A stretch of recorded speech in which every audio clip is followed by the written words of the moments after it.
Scientific evidence, ठीक है। This is just an overview of research methods.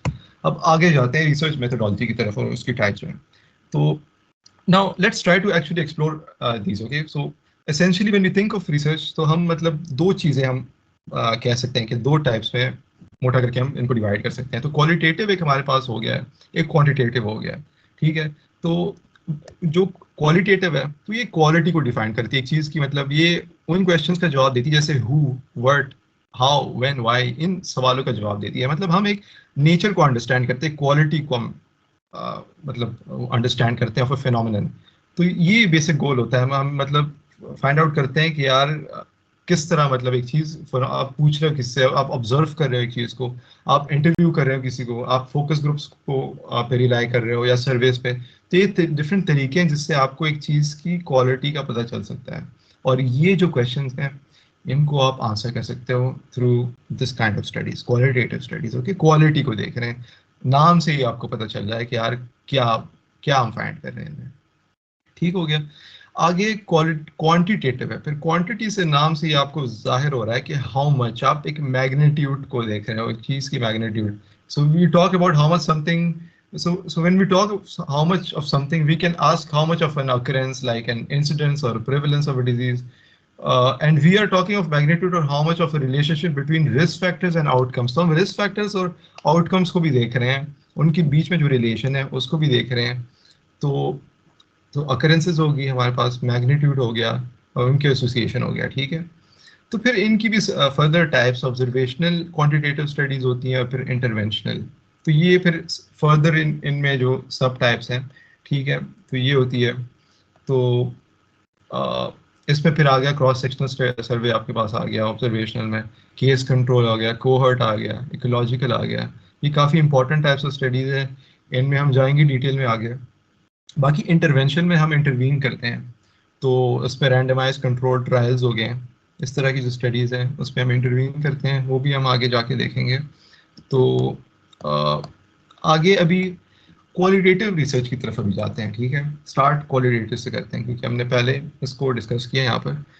तो अब इसमें हम क्या करते हैं, we look at meaning in the word, ठीक है। ये नॉन न्यूमेरिक डेटा है, इसमें नंबर्स का कोई लेना देना नहीं है हमारे पास। और हम मतलब सपोज अगर हम एक वार्ड में दाखिल होते हैं, ठीक है, तो उधर अगर हम नंबर ऑफ पेशेंट्स को काउंट करते हैं तो दैट इज क्वांटिटेटिव रिसर्च, ठीक है, हम क्वांटिटी को देख रहे हैं। लेकिन अगर मैं उनसे डायरेक्टली जाके बात कर रहा हूँ, इंटरेक्ट कर रहा हूँ, और मैं उनसे पूछ रहा हूँ कि यार आप how do you feel about your the treatment in this hospital, तो this will be qualitative research, ठीक है। तो ये हम जब इस तरह की रिसर्च करते हैं तो we are extracting another kind of data, we are not extracting numbers, we are extracting another non numeric type of data, ठीक है। तो अगर आपने क्वालिटेटिव रिसर्च करना ही है, ठीक है, सपोज, तो where do you start, you start with a research question, ठीक है। So how do you make that? Your starting point for generating a research question should be some sort of interest, ठीक है। तो आपका interest पहले हो यार, what is your purpose, मतलब आप क्या चीज को देख रहे हो। तो let's say your interest is mental health, तो उस पर आप कोई क्वेश्चन बना सकते हो, ठीक है। तो इसके फिर इर्द गिर्द आपने फिर पैरामीटर्स ऐड करने होंगे यार, कि मतलब मेंटल हेल्थ के साथ आप किस चीज़ का मेंटल हेल्थ देख रहे हो, किस स्टूडेंट्स का, किस जगह पे, मतलब यू आप start adding details to it, ठीक है। तो अच्छा, let's for example let's say मतलब आपने पैरामीटर्स ऐड कर दिए। एग्जांपल एक है ऑनलाइन में ये फाइंड कर सकता, use of alcohol as a coping mechanism among small business owners in London during COVID-19 pandemic। तो एक बहुत स्ट्रक्चर्ड एक क्वेश्चन है और इसमें बहुत सारी डिटेल्स है, मतलब कोपिंग मैकेनिज्म्स के इर्द गिर्द मतलब काफ़ी डिटेल्स हैं, किस टाइम पीरियड में, किस में देख रहे हैं, कहाँ पर देख रहे हैं हम। तो ये सारे मतलब क्वेश्चंस इसमें मौजूद हैं, ठीक है। तो फिर भी अगर आपको समझ नहीं आ रही यार मेरा क्वेश्चन ठीक है कि नहीं है, लाइक यू स्टिल डाउटफुल यार कि मैं मतलब ये जो क्वेश्चन मैंने बनाया है is it good enough for a journal to be, या अगर मैं इसको पब्लिशिंग के लिए दूंगा तो क्या एक्सेप्ट होगा।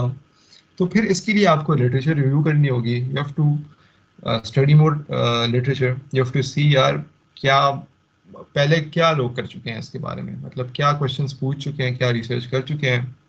उससे आपको थोड़ा अंदाजा हो जाएगा कि यार अच्छा मैं सही ट्रैक पे जा रहा हूँ या नहीं जा रहा, या इस जगह पे गैप है इस नॉलेज में या नहीं, तो यू गेट द आइडिया, ठीक है। तो रिसर्च क्वेश्चन हमने स्टार्ट कर लिया, ठीक है। फिर आगे हम जाते हैं मेथडोलॉजी की तरफ, ठीक है। तो अगर मेथड आपका ठीक नहीं होगा तो फिर तो आपका मतलब रिसर्च उस तरफ फ्रूटफुल नहीं होगा जिस तरह आप चाहोगे। तो उसके लिए आपको मतलब क्लियर होना होगा अपने मेथड के बारे में, ठीक है। तो हमारे पास जो क्वालिटेटिव रिसर्च है उसमें मेनली बहुत सारे मेथड्स हैं, लेकिन 4 हम डिस्कस करेंगे, ठीक है। एक है केस स्टडीज, ठीक है। केस स्टडीज में we are looking at something at very detailed, so we might talk of a process, an individual, an event, or let's say a disease manifestation in an individual. So let's say we can do a case study on a particular hospital, how it dealt with COVID-19 pandemic. एक hospital है, उसने COVID-19 pandemic के साथ किस तरह मतलब deal किया, तो वो हम एक देख रहे हैं, ठीक है। कुछ हम कर नहीं रहे, देख रहे हैं पीछे बस, यार अच्छा चल रहा है ये, तो आप उसको नोट डाउन करो कि यार क्या हो रहा है, ठीक है। तो केस स्टडी होगी। फिर एथनोग्राफी हमारे पास आ गई, study of people in the natural setting over a period of time. इसमें भी हम एक ग्रुप ऑफ पीपल को देख रहे हैं, फैक्ट्री में काम कर रहे हैं, ठीक है। तो उनको हम देख रहे हैं यार क्या हो रहा है, मतलब are they developing any disease इस फैक्ट्री में काम करने की वजह से या वट एवर। तो हम उनकी नेचुरल सेटिंग में देख रहे हैं, ठीक है। और लाइक फॉर एक और एग्जांपल मैं देना चाहूँगा। For example you can look at doctors in a hospital during the covid pandemic. तो डॉक्टर्स हैं वो आ जा रहे हैं अपने जो हॉस्पिटल है, वो उनकी उनकी डेली रूटीन है, आपने कोई चेंज नहीं किया, कुछ भी नहीं किया, वो अपनी रूटीन में जा रहे हैं। और अब कोविड-19 भी पैंडेमिक भी आ गया, तो उस स्पेशल सेटिंग में आप देख रहे हो कि यार क्या चल रहा है, ठीक है। तो एक और एग्जांपल है। फिर phenomenology, human experience around a certain phenomenon. तो अगर आप किसी पेशेंट से किसी हॉस्पिटल सेटिंग में पूछ रहे हो यार कि आपका कैसा एक्सपीरियंस है इस इलाज, आपका ये एक इलाज चल रहा है, तो इसके बारे में आपका क्या एक्सपीरियंस है, तो अगर आप वो उसकी आप उसका डेटा जो डिडक्ट कर रहे हो ना, तो वो फिर क्वालिटेटिव रिसर्च में आ जाएगा in the form of phenomenology, ठीक है। फिर ग्राउंड थ्योरी हमारे पास एक आखिरी टाइप जो मैं डिस्कस करना चाहूँगा, थोड़ा डिफरेंट है। Attempts to unravel the meanings of people's interactions, social actions and experiences around and form a theory out of it. अच्छा ये डेफिनेशन मुश्किल है, लेकिन मैं एग्जांपल दे के आपके लिए आसान कर देता हूँ।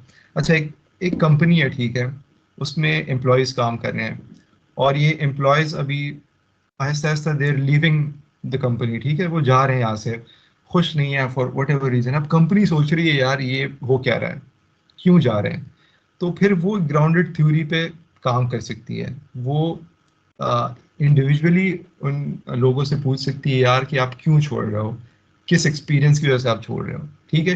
फिर उससे एक थ्योरी बना सकती है। तो उनकी जो थ्योरी है ना, वो उन लोगों की एक्सपीरियंसेस में ही एम्बेडेड है। जो थ्योरी, जो ग्राउंडेड थ्योरी है ना, उनकी एक्सपीरियंसेस में ग्राउंडेड है ऑलरेडी। तो आप वो निकाल रहे हो उस उन उन एक्सपीरियंसेस से, उन इंटरेक्शन से, ठीक है। तो उससे आप एक थ्योरी बना देते हो, अच्छा कि वर्किंग आवर्स हमारे ज़्यादा थे, तो इस वजह से लोग छोड़ रहे हैं हमारी कंपनी को। तो ये ग्राउंडेड थ्योरी होगी, ठीक है। ऑलराइट, आगे जाते हैं डेटा पे। अब डेटा हमारे पास आ गया, ठीक है, आपने अपनी स्टडी कर ली, डेटा आ गया। तो डेटा किस तरह है आपके पास, तो इंटरव्यूज, फोकस ग्रुप्स के थ्रू आपके पास आ सकता है, ठीक है। ऑब्जर्वेशनल डेटा आपके पास आ सकता है जो आप देख सकते हो, इंटरव्यूज जो आप सुन सकते हो, और ऑब्जर्वेशनल डेटा जो आप देख सकते हो, ठीक है। कंटेंट एनालिसिस हमारे पास जो एनालाइज करते हैं जो डेटा आपके पास आया है, ठीक है। फिर आप कलेक्ट किस तरह करोगे इस डेटा को, तो इसकी मतलब काफ़ी टाइप्स हैं। फिर गैदर इन पार्टिसिपेंट्स, आप पार्टिसिपेंट्स को गैदर करते हो, ठीक है। you want the right people or participants for the study that you'll be getting the data from. आप मतलब randomly किसी को नहीं चूज कर सकते, आप right participants को देखोगे और and you have to find them, ठीक है।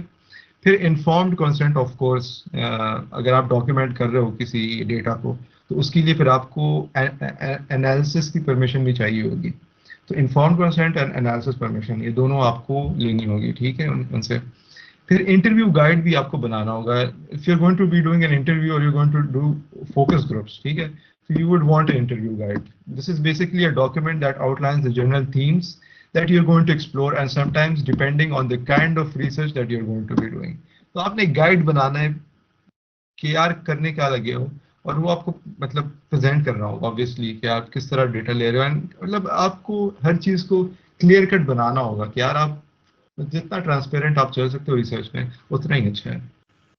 अच्छा, तो डिस्क्राइब द पार्टिसिपेंट्स। अब आपको पार्टिसिपेंट्स को भी डिस्क्राइब करना होगा, आप यार किस पे काम कर रहे हो, किस एज ग्रुप पे आप काम कर रहे हो, किस कंट्री में। तो ये भी चीज़ें हैं। और फिर डेट और टाइम आपके पास आ गया इन दी एंड। तो इसमें आपको अप्रोप्रिएट टाइम और डेट देखना होगा कि ये अप्रोप्रिएट हो आपके लिए भी और आपके जो पार्टिसिपेंट्स हैं उनके लिए भी। तो आपको ये भी एडजस्ट करना होगा, ठीक है। ऑल राइट, आगे आखिरी हमारे पास आ गया एनालिसिस। अच्छा, तो एनालिसिस जो है ना,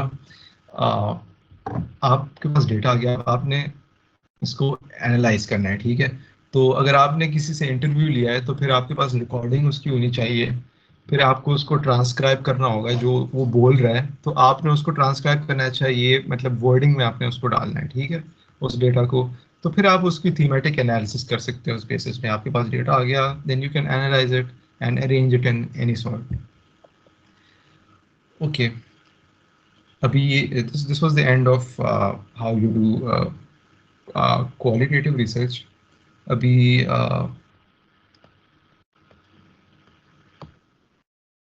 अच्छा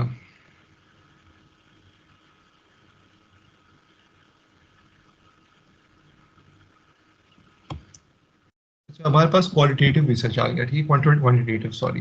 तो अगर आपने इसको पब्लिश करना है, ठीक है, तो इसकी क्या मतलब कंटेंट्स क्या होंगे। सब पहले आपको ये समझना होगा कि क्वांटिटेटिव रिसर्च है, तो अगर आपने इसको पब्लिश करना है तो इसकी कंटेंट्स क्या होंगी, मैं आपको ये समझाऊंगा अभी, तो ठीक है। सॉरी, मैं क्वांटिटेटिव की बात करूँगी, sorry, I am not moved on to qualitative quantitative quality, ये हेडिंग गलत है, sorry. Alright, let's move on. तो इंट्रोडक्शन होगी इसकी, ठीक है, पहले। This is qualitative, I am still talking about qualitative, alright. So इसकी पहली इंट्रोडक्शन होगी, और इंट्रोडक्शन में मैं इसको ठीक कर लेता हूँ।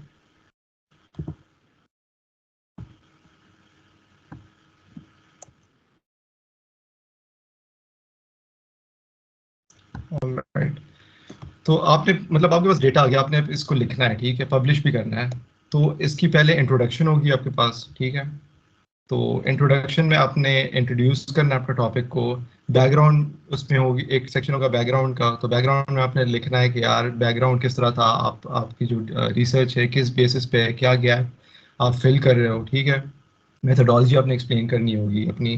फिर रिजल्ट्स हो गए आपके, रिजल्ट्स को आपने डिफाइन करना है कि मतलब आपका जो आउटपुट है वो किस तरह बेनिफिशियल है किसी के लिए। अब अगर एक नया रीडर आपका आर्टिकल पढ़ रहा है तो रिजल्ट्स पे आप मतलब you have to show them यार कि you have found a certain gap and you have filled it. तो आपको ये देखना होगा, ठीक है। फिर आखिर में डिस्कशन होगा। तो डिस्कशन में आप जो बाकी जो जो आर्टिकल्स आपने पढ़े हैं तो उसको आपने डिस्कस करना होगा। और आपने ये भी लिखना है कि यार आपकी कुछ गैप्स अगर थे सपोज, तो आप मतलब किस तरह बेहतर कर सकते थे अपने आर्टिकल को, क्या चैलेंजेस थे आपके रिसर्च में जो आपने फेस किए, ठीक है। फिर आखिर में कंक्लूजन आ गया आपका। तो एक शॉर्ट और पंची सा कंक्लूजन आप लिख सकते हो। और मतलब अगर कोई आपका आर्टिकल जल्दी से पढ़ रहा है ना, तो उसमें होना चाहिए सब कुछ कि क्या आपकी फाइंडिंग्स थी, क्या आपने किया, क्या आपने अचीव किया, और काफ़ी प्रिसाइज होना चाहिए। Alright, okay, now coming to quantitative studies. Alright, तो दिस इज जस्ट अगर आपके पास सपोज एक सिनेरियो आ गया, ठीक है। तो आपने अगर फाइंड आउट करने यार ये क्वालिटेटिव स्टडी है, मतलब अगर ये क्वांटिटेटिव स्टडी है तो किस तरह की क्वांटिटेटिव स्टडी है, तो आप किस तरह फाइंड आउट करोगे। तो ये ग्राफ जो है ये जो स्लाइड्स हैं ये आपको बताएंगे एग्जैक्टली कि हाउ मतलब how are you going to identify कि which kind of quantitative study this is. अच्छा, क्वालिटेटिव की बात हमने कर ली, अभी हम ज़रा इस पे आते हैं, ठीक है। इसके जो टाइप्स थे और सब टाइप्स थे जो हमने वो ब्लैक बोर्ड अगर आपको याद हो उसमें हम डिस्कस कर चुके हैं, ठीक है। तो अच्छा, तो पहले आप सवाल पूछ सकते हो अगर क्वांटिटेटिव स्टडी आपके सामने आ गई, यार did the investigator assign exposures. तो एक्सपोजर्स असाइन हुए थे कि नहीं, जो इन्वेस्टिगेटर था स्टडी कर रहा था उसने एक्सपोजर असाइन किए कि नहीं। अगर किए हो तो it's experimental study, if not then it's an observational study. Observation में आपने सिर्फ पीछे होके बैठे हो आप और आप सिर्फ देख रहे हो कि अच्छा ये चल रहा है। एक्सपेरिमेंटल में you doing, your assigning exposure, आप एक्सपोजर एक ग्रुप पे आप डाल रहे हो, एक पे नहीं डाल रहे हैं, तो उस तरह से वो एक्सपेरिमेंटल स्टडी बन जाती है, ठीक है आपकी। तो यस का आंसर पे ये एक्सपेरिमेंटल होगा और नो का आंसर ऑब्जर्वेशनल होगा, ठीक है। तो ये two main types of quantitative studies हैं, ऑलराइट। फिर रैंडम एलोकेशन थी एक्सपेरिमेंटल स्टडी में या नहीं? अगर थी तो रैंडमाइज कंट्रोल ट्रायल है आपके पास, अगर नहीं है तो फिर नॉन रैंडमाइज कंट्रोल ट्रायल है। इसको हम कहते हैं quasi experimental trial as well, ठीक है। फिर जो ऑब्जर्वेशनल स्टडी है, ठीक है, इसमें कंपैरिजन ग्रुप था आपके पास कि नहीं था? अगर कंपैरिजन ग्रुप, दो ग्रुप्स आप कंपेयर कर रहे थे, अगर वो था तो फिर एनालिटिकल स्टडी होगी, आप एनालाइज कर रहे हो दो ग्रुप्स को। अगर कंपैरिजन ग्रुप्स नहीं थे सपोज, तो फिर डिस्क्रिप्टिव स्टडी होगी, आप डिस्क्राइब कर रहे थे सिर्फ एक ग्रुप को, ठीक है। फिर डायरेक्शन को हम देखते हैं यार कि एनालिटिकल स्टडी जो आपकी थी किस डायरेक्शन में जा रही थी। So now you have a cohort study, right? Suppose it's a type of observational study, ठीक है। कोहर्ट में exposure comes first and the outcome comes later on. So I'll give you an example. Smoker हो गया हमारे पास, ठीक है। तो smoking is an exposure to a person, ठीक है। आउटकम उसका क्या हो सकता है? Cancer, okay, lung cancer. तो हम कोहर्ट को एक्सपोजर के वक्त हम देखते हैं कि यार उसके साथ क्या चल रहा है, फिर आगे जाके हम देखते हैं ओके आउटकम इसका कैंसर आया नहीं आया, ऑलराइट। फिर केस कंट्रोल हमारे पास हो गया, उसमें आउटकम हमारे पास पहले आ रहा है, cancer in this example is coming first and then exposure comes when we go back. क्या एक्सपोजर इसका क्या था? इसका cancer exposure, sorry smoking was the exposure, passive smoking थी, या कोई और एक्सपोजर था जैसे कि फैक्ट्री में काम कर रहा था, या कहीं कोई ऐसा एक्सपोजर था जिसने ये कॉज किया हो, या मे बी नहीं था, ये भी एक पॉसिबिलिटी हो सकती है। So that is case control. इसमें केस होता है, कंट्रोल ग्रुप होता है, तो दो को हम कंपेयर करते हैं, ऑलराइट। फिर क्रॉस सेक्शनल हमारे पास हो गया, तो इसमें exposure and outcome are both at the same time. तो एक स्नैपशॉट आप ले रहे हो, ठीक है, आप you are living in the moment, आप एक टाइम पे आप ले रहे हो एक स्नैपशॉट, और उसमें आप दोनों एक्सपोजर और आउटकम दोनों को देख रहे हो, ठीक है। तो ये बेसिक सा ओवरव्यू था, ऑलराइट। तो आगे फिर जाते हैं ऑब्जर्वेशनल स्टडीज की तरफ, ओके। ऑब्जर्वेशनल जो ये वाली है, इसको ज़रा गौर से देखते हैं, ठीक है। तो इसमें फिर डिस्क्रिप्टिव स्टडीज हमारे पास आ गई और एनालिटिकल। तो डिस्क्रिप्टिव यहाँ पर जो थी, मैं आपको कंफ्यूज नहीं करना चाहता, इसलिए मैं आपको ये बार बार दिखा रहा हूँ कि ये, ताकि ये पिक्चर आपके जहन में बैठ जाए। तो डिस्क्रिप्टिव स्टडीज में आप हाइपोथेसिस को जनरेट करते हो, ठीक है, आप, और फिर एनालिटिकल में आप टेस्ट करते हो, आप एनालाइज कर रहे हो दो ग्रुप्स को, तो आप टेस्टिंग कर रहे हो दोनों की कि यार कोरिलेशन कोई बन रहा है कि नहीं बन रहा। डिस्क्रिप्टिव में आप जनरेट कर रहे हो, आप एक चीज़ को देख रहे हो, आप कहते हो अच्छा, तो मतलब कोई डिजीज है किसी में ना, तो आप उससे एक हाइपोथेसिस जनरेट कर सकते हो कि अच्छा ये फलाना माइक्रो ऑर्गेनिज्म ये is causing this kind of infection. तो आप एक हाइपोथेसिस जनरेट कर सकते हो इससे कि अच्छा इस सेटिंग में इस तरह की डिजीज हो सकती है। तो डिस्क्रिप्टिव में no comparison group, analytical studies में प्रेजेंस ऑफ कंपैरिजन ग्रुप्स, ठीक है। फिर डिस्क्रिप्टिव स्टडीज में describe characteristics of disease, outcome or risk factor exposure with regards to population, geographic distribution and frequency variations over time, ठीक है। Analytical में determine the association between exposure and outcome for decision making. Is the intervention associated with outcome? तो हम intervention को भी देखते हैं analytical में, और उसका outcome, इन दोनों में जो relation है उनको हम देखते हैं। और डिस्क्रिप्टिव में हम सिर्फ डिस्क्राइब कर रहे हैं उस आउटकम और एक्सपोजर को, हम कोई कंपैरिजन नहीं कर रहे, ठीक है। तो डिस्क्रिप्टिव की टाइप्स पे हमने डिस्कस नहीं की, तो उसमें केस रिपोर्ट आपके पास एक अच्छा एग्जांपल है जो कि काफ़ी स्टूडेंट्स लिखते हैं, ओपीडीज में जाते हैं, कंसल्टेंट से बात करते हैं कि यार can we write a case report, कोई केस रिपोर्ट हम लिख सकते हैं किसी अनयूजुअल फाइंडिंग पे, तो कोई नई कोई न्यू डिजीज है या कोई न्यू ट्रीटमेंट है, तो उस पर हम केस रिपोर्ट लिख सकते हैं, it's very easy to write. बाकी केस सीरीज होगी, it's like case report but you are doing it in a series. तो आप सीरीज में चल रहे हो, आप काफ़ी पेशेंट्स को देखते हैं, एक रिपोर्ट एक केस को आप नहीं देखते, आप काफ़ी केसेस को देखते हो और उसकी एक सीरीज बनाते हो, ठीक है, एक पेशेंट्स की सीरीज। फिर इकोलॉजिकल स्टडी आ गई, फिर उसमें हम मतलब हम डेटा कलेक्ट करते हैं from countries and see the difference between populations. तो ये मतलब पॉपुलेशन वाइज काफ़ी ब्रॉड स्टडी होती है, ठीक है। तो ये थी हमारी ऑब्जर्वेशनल स्टडीज। अब और ज़रा गौर से देखेंगे जो कोहर्ट और केस कंट्रोल और क्रॉस सेक्शनल जिनकी हमने पीछे बात की, तो उसको ज़रा डिस्कस करते हैं। तो ये आप ज़रा पहले इन लाइंस को आप देख लें। एक्सपोजर पहले आ रहा है कोहर्ट में, फिर आउटकम आ रहा है। एक्सपोज हो गया, एक बंदा स्मोकिंग कर रहा है, एक्सपोज हो रहा है, फिर आउटकम आ रहा है। केस कंट्रोल में कैंसर है ऑलरेडी उसको, आप सिर्फ एक्सपोजर को देख रहे हो, एक्सपोजर क्या था उसका। फिर क्रॉस सेक्शनल स्टडी में exposure and outcome both are happening at one point in time. तो एक पॉइंट पे आप देख रहे हो, आप थ्रू आउट इस तरह नहीं देख रहे कोहर्ट और केस कंट्रोल में, इस तरह आप फॉलो अप कर रहे हो या पीछे आप जा रहे हो टाइम में, नहीं। इसमें बस आप उसी वक्त जा रहे हो, क्वेश्चनर्स दे रहे हो, फिल आउट कर रहे हो, जो भी डेटा आप ले रहे हो उसी वक्त कर रहे हो, ठीक है। उसमें टाइम का कोई लेना देना नहीं है, बस वो उसी वक्त आप देख रहे हो। तो आप जरा ये, अगर ये टेबल आप देखें तो ज़्यादा आपको क्लियर हो जाएगा। तो डायरेक्शन क्या है, कोहर्ट की एक्सपोजर फर्स्ट है, ठीक है। Exposure first means cigarette smoking first. Case control में हमारे पास है आउटकम फर्स्ट, ठीक है। कैंसर हमारे पास पहले है। क्रॉस सेक्शन में दोनों एक साथ होते हैं। सैंपल सिलेक्शन हम कोहर्ट की बाय एक्सपोजर करते हैं कि क्या एक्सपोजर था, तो उस पे से मतलब हम स्मोकर्स को हम लेंगे, ठीक है। केस कंट्रोल में हम आउटकम को लिखेंगे।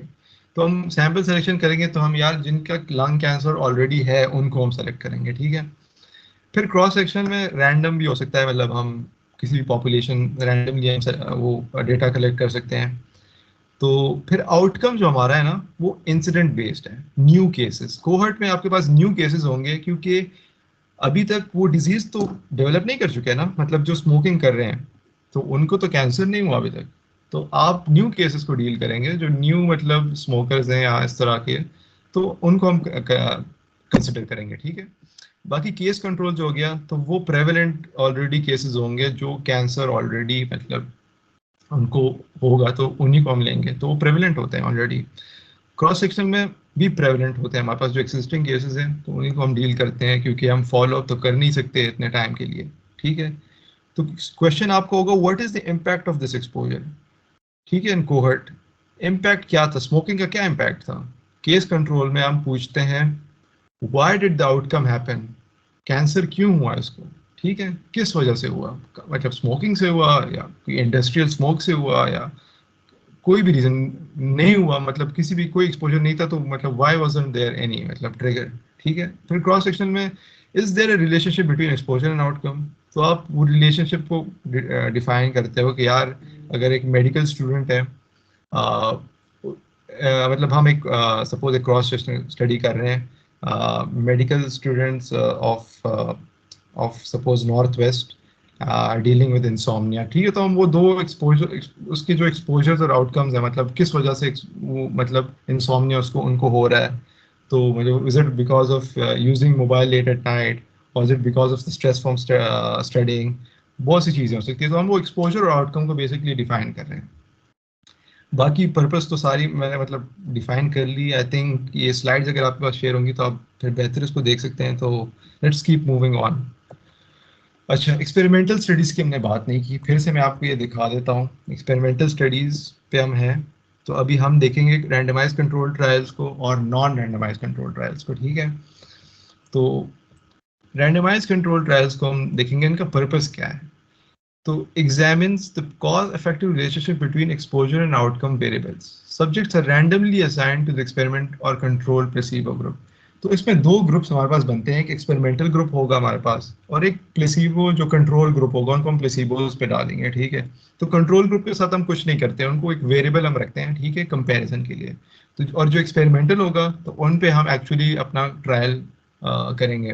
तो फिर इनके बीच हम रिलेशनशिप बिल्ड करते हैं। और इसमें जो सबसे इंपॉर्टेंट बात है ना रैंडमाइज कंट्रोल ट्रायल में, रैंडमाइज्ड, ये वर्ड आपने याद रखना है कि ये रैंडमाइज्ड है, टोटली रैंडमली हम असाइन करते हैं। और किसी भी स्टडी में रैंडम मतलब एक चीज़ को रैंडम करना इज़ वेरी गुड फॉर बायस।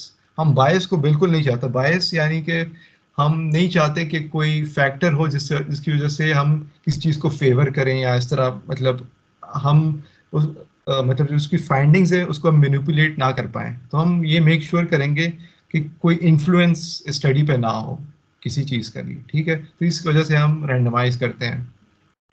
फिर क्वासी एक्सपेरिमेंटल हम देखते हैं जो नॉन रैंडमाइज होता है, इसमें रैंडम हम नहीं जा सकते, ठीक है। तो subjects are not randomly assigned. तो ये मेन डिफरेंस है। बाकी एक्सपोजर और आउटकम दोनों में होंगे, हम उनमें रिलेशनशिप बिल्ड करेंगे।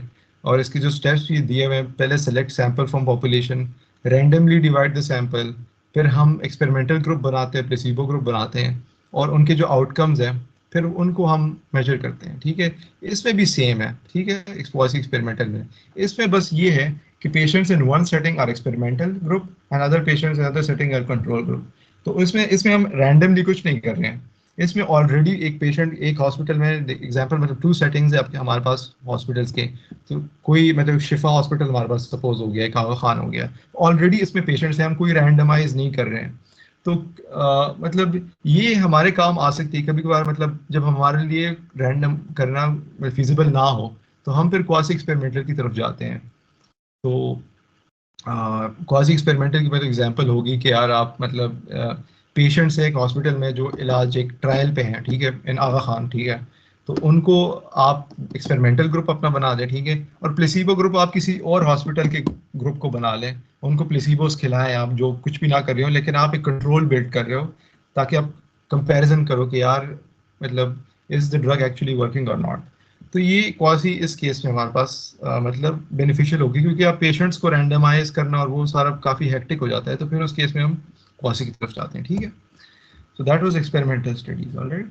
फिर हमारे पास एक और टाइप है मिक्स स्टडीज। तो mixed method study combines quantitative and qualitative data collections and analyzes in one study it in one study. Individually, these approaches can answer different questions, so combining them can provide you with more in-depth findings, ठीक है। तो इसमें हम दोनों quantitative और qualitative data दोनों को हम एनालाइज करते हैं, ठीक है। तो एग्जांपल इसका एक वही मैं दूंगा जो पीछे मैं दे चुका हूँ। एक कंपनी है, उसमें लोग छोड़ के जा रहे हैं फॉर नो रीजन, और वो कंपनी फाइंड आउट करना चाहती है कि यार ये क्यों जा रहे हैं। तो आपने फिर वो जो कंपनी है फिर वो इस तरह की स्टडी करेगी, मिक्स स्टडी भी कर सकती है एक बेटर अंडरस्टैंडिंग के लिए। तो इसमें आप मिक्सचर यूज करोगे, पहले आप पूछोगे यार, इनिशियली आप अंडरस्टैंड करोगे फिनोमिनन को, तो ये क्वालिटेटिव हो गया कि यार किस वजह से आप जा रहे हो। तो वो आपको डिफरेंट स्ट्रेस शायद बताएं वो जो एम्प्लॉयज थे या वट एवर, ठीक है। Using these results to construct a survey that is then administered to a larger sample. अब लेट्स से उस कंपनी के काफ़ी ब्रांचेज हैं, तो उस पे वो फिर अप्लाई कर सकते हैं वो जो फेनोमिनन है। सपोज वर्किंग आवर्स बहुत ज़्यादा हैं, तो वो फिर उसको सब पे अप्लाई कर सकते हैं, हर ब्रांच पे अप्लाई कर सकते हैं। अच्छा, सबसे अगर जा रहे हैं लोग छोड़ के जा रहे हैं, तो क्या मतलब फिर आप मतलब उस लार्जर सैंपल को अगर आप कंसिडर करेंगे ना और उसका ये एडमिनिस्टर करेंगे, तो ये क्वांटिटेटिव स्टडी आपकी बन जाती है, ठीक है। फिर आप इसका अगर फॉलो अप करोगे, इंटरव्यूज करोगे इन लोगों की, तो फिर जब वो आपको आंसर करेंगे ना, तो वो फिर भी आपकी क्वालिटेटिव स्टडी बन जाती है, ठीक है। Alright.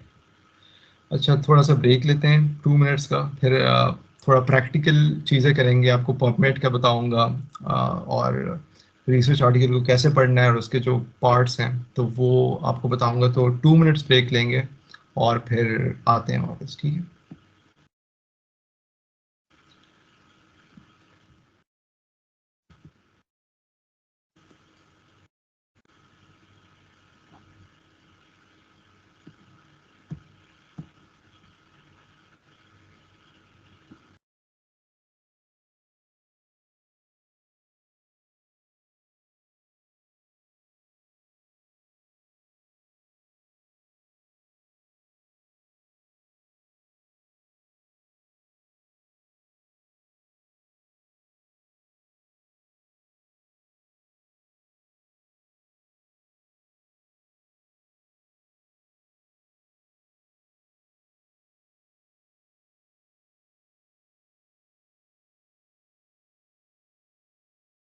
Hello. Yes. Numan, are you trying to share your screen? इसमें screen on sharing. Yes, it's already in sharing. आप जरा अगर Teams को close कर दें तो then we'll be able to see what's behind. Alright, alright. Yes, no worries. Okay, 2 minutes are up. Okay, so correct time. हाँ Alright, ना। so for everyone asking questions in the chat, I would like to clarify कि ये एक introductory session है and जो चीज़ें यहाँ पे डिस्कस हो रही हैं वो सारी चीज़ें करना ना ज़रूरी है और ना हो सकता है, ठीक है। क्वालिटेटिव और क्वांटिटेटिव के अलग अलग रिसर्चर्स होते हैं। There are people who prefer quantitative and then there are people who prefer qualitative. Most of us are going to do quantitative studies, और जो आगे के वेबिनार्स हैं हमारे, दे आर ऑल जो है based on quantitative, most of the webinars, ठीक है। और हर एक स्टेप पे जो है अलग एक वेबिनार है। सो if you want to learn research questionnaire, proposal कैसे बनाना है, how do you actually propose your research कि मुझे इस बात पे रिसर्च करनी है, तो उसमें there are so many things that go into that। और वो सारी चीज़ें जो हैं वो सारी चीज़ें जो हैं वो आपको एक एक करके एक्सप्लेन की जाएंगी जब आपको प्रपोजल पढ़ाया जाएगा कि how do you want to collect your data, और क्या प्रोसीजर होगा, और कितने लोगों से डाटा कलेक्ट करना होगा एंड स्टफ लाइक दैट। तो दैट्स अनदर थिंग, ठीक है। और उसके बाद क्वेश्चनर कैसे बनाना है, how do you actually go about collecting your data, and then उस डेटा को एनालाइज कैसे करना है। तो हर एक स्टेप पे there is a separate webinar, ठीक है, जिसका स्केड्यूल ऑलरेडी आप लोगों के साथ शेयर हुआ है कि ये वेबिनार्स हैं। This one has actually so much material in it कि this is like the overview of everything that you're going to learn, ठीक है। तो अगर चीज़ें हो complex हो तो you don't need to know everything। पहली बात तो ये अपने उसमें लेके रखें कि हर एक चीज़ को पूरा समझना ज़रूरी भी नहीं है, लेकिन जहाँ पे आपको confusion हो you can ask your questions। So there are few questions in the chat as well, लेकिन I think कि उनको लास्ट में फिर एड्रेस करते हैं इंशाल्लाह, ठीक है। और Sure. अभी आप अगर अपना स्क्रीन शेयर करना चाहते हैं, you want to show the PubMed वगैरह और जो बेसिक्स हैं, and I would like the beginners, especially जो बिगिनर्स हैं, they need to know this part. सबसे ज़्यादा बिल्कुल ये पार्ट जो है आप लोगों के लिए इम्पॉर्टेंट है। ये डिफिनेशंस वगैरह you can read them from anywhere, लेकिन ये जो चीज़ें बिल्कुल हैं बिल्कुल इनको समझना थोड़ा बहुत ज़्यादा इंपॉर्टेंट है। So kindly focus on this one. जी चलिए। बिल्कुल। और बिफोर गेटिंग इनटू पबमेड वगैरह, आई नो मतलब बिल्कुल Bashir couldn't have nobody could have said it better than Bashir. बिल्कुल सही बात है। अभी जो बिगिनर्स हैं, मतलब जो कि एक्सपीरियंस्ड ऑलरेडी हैं, I know they will have doubts, लेकिन जो बिगिनर्स हैं उनको मैं ज़्यादा डराना नहीं चाहता, तो इसलिए I kept it very simple and straight forward. और ये स्लाइड्स अगर आपको फिर मिलेंगी ना, तो आप इनको अगर पढ़ें एक बार तो बहुत बेनिफिशियल होगी आपके लिए। और आगे भी जो वर्कशॉप्स आ रहे हैं तो वो ज़्यादा बेहतर मुझसे बताएंगे आपको इन डिटेल हर चीज़ को। तो मैं सिर्फ आपको एक ओवरव्यू देना चाहता हूँ। तो let's get back to the presentation. तो अभी सैम्पलिंग टेक्निक्स की तरफ आते हैं, ठीक है। अच्छा, तो अभी आपने जो डेटा है ना उसको आपने सैंपल करना है, ठीक है। You need to know the types of techniques you can use to sample your data, ठीक है। मतलब आप कलेक्ट कर रहे हो डेटा को, तो आपने मतलब उसको इसकी सैम्पलिंग किस तरह करनी है। तो फिर उसके भी कुछ टाइप्स हैं, तो you need to know them. Probability sampling है आपके पास, ठीक है। तो it is a sample technique where a researcher selects a few criteria and chooses members of a population randomly। तो इसमें आप रैंडमली लोगों को चूज करोगे, ठीक है। और ये जो सैम्पलिंग टेक्निक है ना, ये मतलब ज़्यादा बेहतर है, क्योंकि जैसे मैंने बताया, जितना रैंडम हो आपकी जो सैम्पल साइज है या जो सैम्पलिंग है लोगों की, तो उतना बेहतर होगा आपके लिए। आप उनसे डेटा कलेक्ट करोगे तो कोई बायस नहीं होगा, कोई इस तरह नहीं होगा कि यार आपसे कोई मिस आउट हो गया या वट एवर। आप इक्वल चांस दे रहे हो सबको। तो ये बहुत ज़रूरी है आपको जानना कि आपने हर चीज़ को रैंडम रखना है, और दैट मीन्स बेटर, ठीक है। तो all the members have an equal opportunity to participate in the sample with this selection parameter। तो सबको इक्वल मौका मिलता है। आप किसी को फेवर नहीं कर रहे हैं कि यार मैं इस ग्रुप से ले रहा हूँ, ये मेरे दोस्त हैं, इनसे मैं डेटा ले रहा हूँ, ठीक है। मैं मतलब मेरे पास क्वेश्चन है, मैं अपने दोस्तों के पास गया, यार प्लीज़ अगर ये फिल आउट कर लो तो यार भी मतलब थैंकफुल है, वट एवर, मतलब उनको दे दिया और बाकी क्लास को आपने मिस आउट कर दिया। तो जो बाकी जो डेटा आपके पास जो बचा हुआ है उसका क्या। तो you need to know this कि आपने मतलब जितना रैंडम आप रख सकते हो उतना बेहतर है, ऑलराइट। अच्छा, non probability sampling. In this type of sampling, the research randomly chooses members of for research। This sampling method is not a fixed or predefined selection process। इसमें कोई पहले से predefined नहीं होता। आप मतलब randomly इसमें choose नहीं कर रहे, ठीक है। तो बेहतर obviously probability sampling है, लेकिन इसकी types आप सारी देखें, ठीक है। अच्छा, आगे probability sampling की types देखते हैं। तो सिंपल रैंडम सैम्पलिंग है, one of the best methods, everyone is chosen by mayor chance. तो इसमें मतलब बाय चांस आप चूज कर सकते हो किसी को भी, ठीक है, रैंडमली। तो एग्जाम्पल इसमें एक है, in an organisation of 500 employees, if HR team decides to on conducting team building activities, they would likely prefer picking chits out of the ball। तो ठीक है, अगर एक ऑर्गेनाइजेशन करना चाहती है कोई मतलब कोई टीम बिल्डिंग एक्टिविटी करना चाहती है, ठीक है, तो वो सबको मौका देना चाहती है, ठीक है, जैसे लकी ड्रॉ होता है, तो उसमें आप चिट्स डालते हो सबके, 1000 लोग हो गया, 10,000 लोग हो गया, लेकिन सबको मौका इक्वली मिलता है उसमें, उसमें कोई प्रेफरेंस किसी पे नहीं होती किसी की। तो जैसे picking chits out of body बिल्कुल टोटली रैंडम एक चीज़ है ना, तो एक सिंपल रैंडम सैम्पलिंग टेक्निक है, ठीक है। फिर क्लस्टर सैम्पलिंग आपकी होगी। It is a method where the researchers divide the entire population into sections और clusters that are identified based on demographic parameters like age, sex, location etcetera, ठीक है। तो आप एक पॉपुलेशन का वो बनाते हो, क्लस्टर बनाते हो, सेक्शंस बनाते हो उसमें, और फिर आप डेटा लेते हो। तो इस तरह आप डेटा को सैंपल करते हो, ठीक है। तो इसका एग्जांपल एक हो गया कि US government wishes to evaluate the number of immigrants living in the mainland US. या पाकिस्तान को चलो ले रहे हैं आप, पाकिस्तान में 4 सूबों या 5 सूबों का जो सेंसस अगर होता है, तो उसमें आप क्लस्टर्स बनाते हो एज वाइज, या इवन इन अ स्टेट, मतलब जिस तरह खैबर पख्तूनख्वा हो गया, उसमें आप फिर डिस्ट्रिक्ट्स में अगर आप डिवाइड कर रहे हो, और फिर ईच डिस्ट्रिक्ट से आप पॉपुलेशन से आप डेटा कलेक्ट कर रहे हो, ठीक है। तो ये आपकी क्लस्टर सैम्पलिंग होगी, आपने लोगों को क्लस्टर्स में डिवाइड किया और उससे फिर आपने डेटा लिया, ठीक है। Systematic sampling. Researchers use this to choose the sample members of a population at regular intervals. It requires selecting a starting point for the sample and a sample size determination that can be repeated at regular intervals. This type of sampling method has predefined range, hence the sampling technique is least time consuming. So इसका time भी आप काफी बचत हो जाता है। और इसमें करते आप क्या हो, आप मतलब एक स्टार्टिंग पॉइंट ले लेते हो, और आप फिर कहते हो कि यार रेगुलर इंटरवल्स में मैंने इस बंदे से डेटा लेना है, हर 10th बंदे से लेना है, या हर 5th बंदे से मैंने डेटा लेना है। एक पॉपुलेशन है आपके पास, आपने डिफाइन कर दिया कि यार इतने लोग हैं। आप एग्जांपल देख लें आगे। A researcher intends to collect a systematic sample of 500 people in a population of 5,000. She numbers each element of the population from 1 to 5,000 and will choose every 10th individual to be a part of the sample.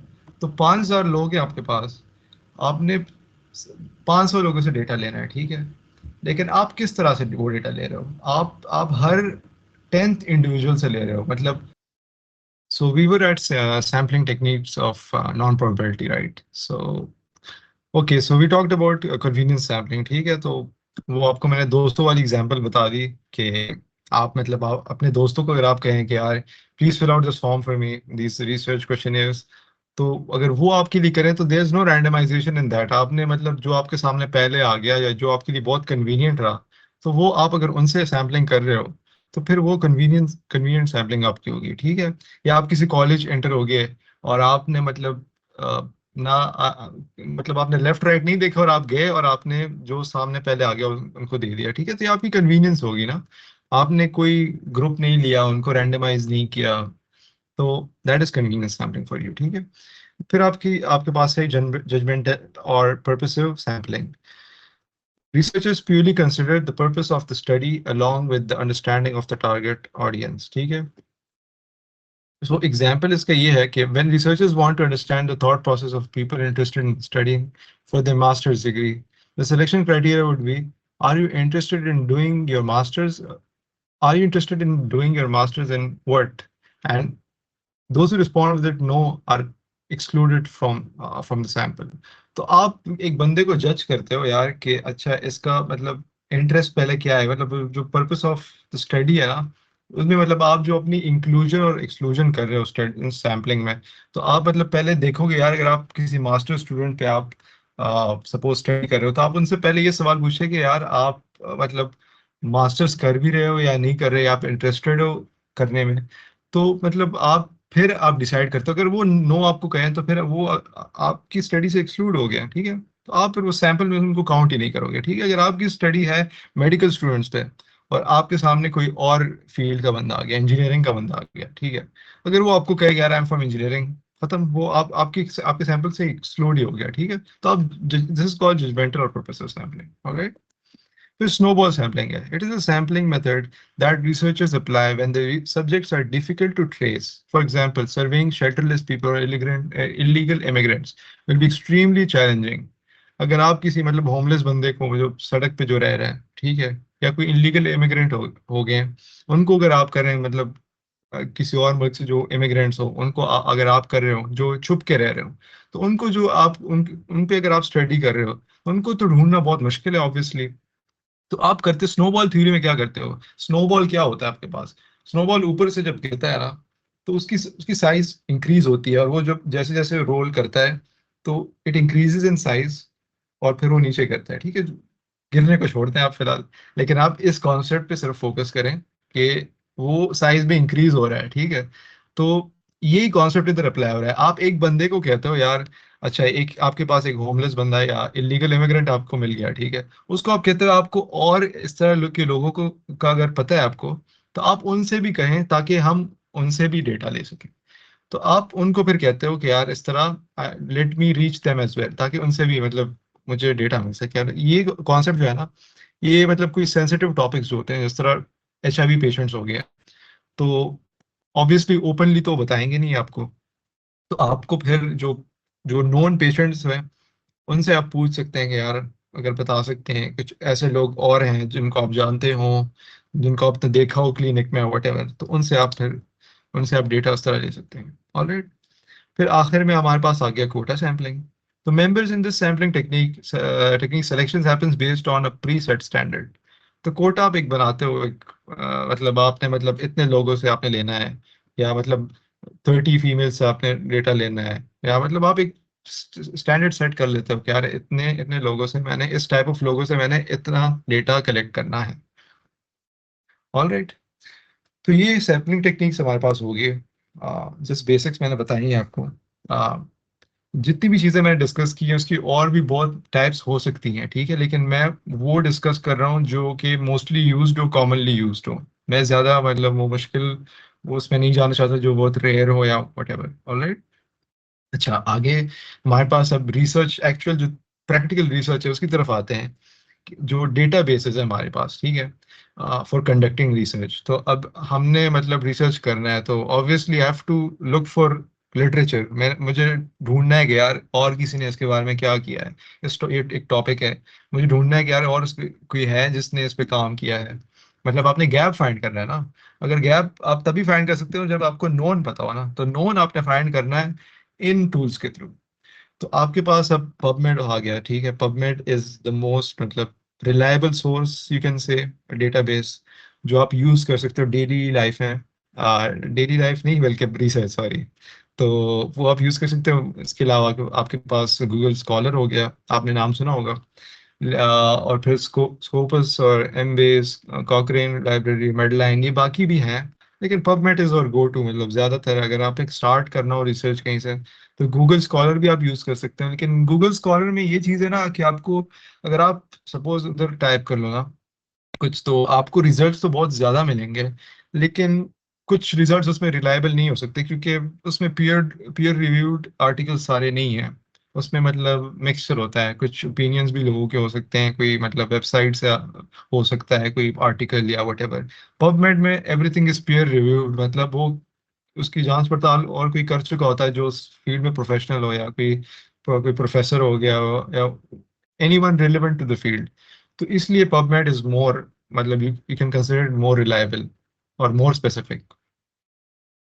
अच्छा, तो अब PubMed की तरफ आते हैं। तो इसके लिए मैं प्रैक्टिकली पबमेड पे जाऊंगा, ठीक है। I think is everyone able to see this? Bashir, can you confirm please? Yes, it's visible. You okay, can go ahead. Okay okay, alright. So ये आपके पास पबमेड का पेज आ गया, ठीक है। ये this is the main page, और this is there the link for that, okay. तो अगर पबमेड आप टाइप करेंगे तो डायरेक्टली आपके पास मतलब यही आ जाना चाहिए, ठीक है। And it's controlled by the national library of medicine, okay. और इसमें जैसे बताया गया है कि comprises of 37 million citations for biomedical literature from Medline, Life Science Journals, तो काफ़ी जर्नल्स का मटेरियल आपको इस वेबसाइट पे मिलेगा. So that is why it's like very reliable. अच्छा, तो लेट्स सर्च समथिंग. अब सर्च करना है तो एक टॉपिक पे मैं काम कर रहा था, periductal mastitis. It's a disease of breast. ठीक है, पेरिडक्टल मास्टाइटिस. ऑलराइट, तो पहले ये सर्च कर लेते हैं. ठीक है, मैं ये टॉपिक में सपोज फ्रेश स्टार्ट कर रहा हूँ. ठीक है, तो यार ये सब में इसमें फिल्टर्स लगे हैं. फिल्टर्स के बगैर करना चाहूँगा. ये फिल्टर्स हटा लेते हैं फिलहाल. Sorry, let's just reset all filters. ठीक है, ताकि जीरो फिल्टर रिजल्ट्स हो. तो ठीक है, मेरे पास अभी रीसेटेड फिल्टर्स में 111 रिजल्ट्स मेरे पास आ गए हैं. ठीक है, इस टॉपिक पे. तो डिफरेंट टाइप्स ऑफ टॉपिक, कुछ फ्री भी हैं, फ्री पीएमसी आर्टिकल आप दे सकते हैं, कुछ पेड भी हो सकते हैं. इसमें डिफरेंट टाइप्स ऑफ आर्टिकल्स आपको मिलेंगे, मतलब उसमें लिखा भी होगा कि यार ये फ्री है. कुछ पेड भी होते हैं, फिर उनको एक्सेस करना एक अलग वो कहानी है. मतलब कुछ वेबसाइट्स हैं जो कि आप उनके थ्रू एक्सेस कर सकते हैं, लेकिन जो लीगल जो तरीका है वो मैं ऑब्वियसली आपको इधर बताऊंगा कि सब्सक्रिप्शन होती हैं, इंस्टीट्यूशनल एक्सेसेस होते हैं, जिसके थ्रू आप एक्सेस कर सकते हो. कुछ लाइब्रेरीज होती हैं जिनकी अगर आपके पास मेंबरशिप हो तो तब आप एक्सेस कर सकते हो. तो ये आपके पास रिजल्ट्स आ गए हैं. ठीक है, अच्छा, अब मैंने यार फिल्टर आउट करना है इसमें से, इन रिजल्ट्स में से सपोज मुझे फिल्टर आउट करना यार. मतलब I am searching for periductal mastitis, लेकिन मुझे कुछ चीज़ें उसमें नहीं चाहिए. ठीक है, इस रिजल्ट्स में पेरिडक्टल मास्टाइटिस. ऑल राइट, ये ऐड कर दिया मैंने क्वेरी बॉक्स में. ठीक है, ये मैं एडवांस सर्च पे भी गया हूँ. अच्छा, अब मुझे स्मोकिंग के बारे में चाहिए. मतलब पेरिडक्टल मास्टाइटिस बेसिकली एक कंडीशन है जो कि वुमेन जो स्मोकिंग करती हैं उससे वो हो सकता है, उसकी ज्यादा कोरिलेशन स्मोकिंग के साथ है. तो ठीक है, मैं स्मोकिंग पे सपोज अगर मैं अगर कोरिलेशन फाइंड कर रहा हूँ पेरिडक्टल मास्टाइटिस के स्मोकिंग के साथ, तो मैं चाहता हूँ कि आर्टिकल स्मोकिंग के बारे में भी हो. ठीक है, तो ये इधर आपके पास ये बॉक्स नजर आएगा, ऐड कुछ फंक्शंस है, एंड और नॉट. तो मैं एंड मतलब आई वांट स्मोकिंग रिजल्ट्स में. ठीक है, लेकिन मुझे इन्फेक्शंस नहीं चाहिए, मुझे इन्फेक्टिव कॉजेज नहीं चाहिए पेरिडक्टल मास्टाइटिस के. ठीक है, सॉरी, तो मैं नॉट ऐड कर लूंगा. ठीक है, तो इसमें मैं लिख लूंगा इन्फेक्शंस फिल्टर आउट करो, मुझे वो नहीं चाहिए, ये काम की चीज नहीं है. ठीक है, तो ये देखो आपके पास ये एक फंक्शन बन गया, periductal mastitis and smoking not infection. ठीक है, तो ये एक ऐसी जुबान है जो इस वेबसाइट को अब समझ आ रही है कि अच्छा इसको स्मोकिंग का चाहिए लेकिन इन्फेक्शन रिलेटेड नहीं चाहिए आर्टिकल. अच्छा, अब सर्च पे क्लिक कर लेते हैं. अब देखें जरा रिजल्ट्स को देखें आप. 7 रिजल्ट्स मेरे पास आ रहे हैं. पहले मेरे पास कितने आ रहे थे? 111 रिजल्ट्स. और अभी मेरे पास आ रहे हैं 7 रिजल्ट्स ओनली. तो ये मैंने कितना नैरो डाउन कर लिया आप देखें. मतलब मैं मतलब अभी अगर मैं 111 आर्टिकल्स बैठ के पढ़ता तो मुझे तो काफी टाइम लग जाता. तो this is a tool and a trick to really help you अगर आप एक स्पेसिफाइड टॉपिक का सर्च कर रहे हो. तो this is how you can do it. मैं स्मोकिंग और पेरिडक्टल मास्टाइटिस का ही देख रहा हूँ. ठीक है, तो बस अब सपोज मैं इन्फेक्शन से हटा देता हूँ. ठीक है, यहाँ ऑलराइट, अभी ज्यादा हो गए, अब 7 से बढ़ गए 11 हो गए. तो अब ये सिर्फ पेरिडक्टल मास्टाइटिस और स्मोकिंग का सिर्फ बता रहा है. ठीक है, तो आप देख रहे हो अब मैं जिस तरह मतलब मैंने एक्स्ट्रा चीज हटा दी तो अब थोड़े बढ़ गए हैं. मतलब अब वो इन्फेक्शंस का भी बता रहे हैं मुझे कि इन्फेक्टिव रिलेटेड भी हैं, लेकिन ज्यादा स्पेसिफिक क्या है किस चीज के? स्मोकिंग के.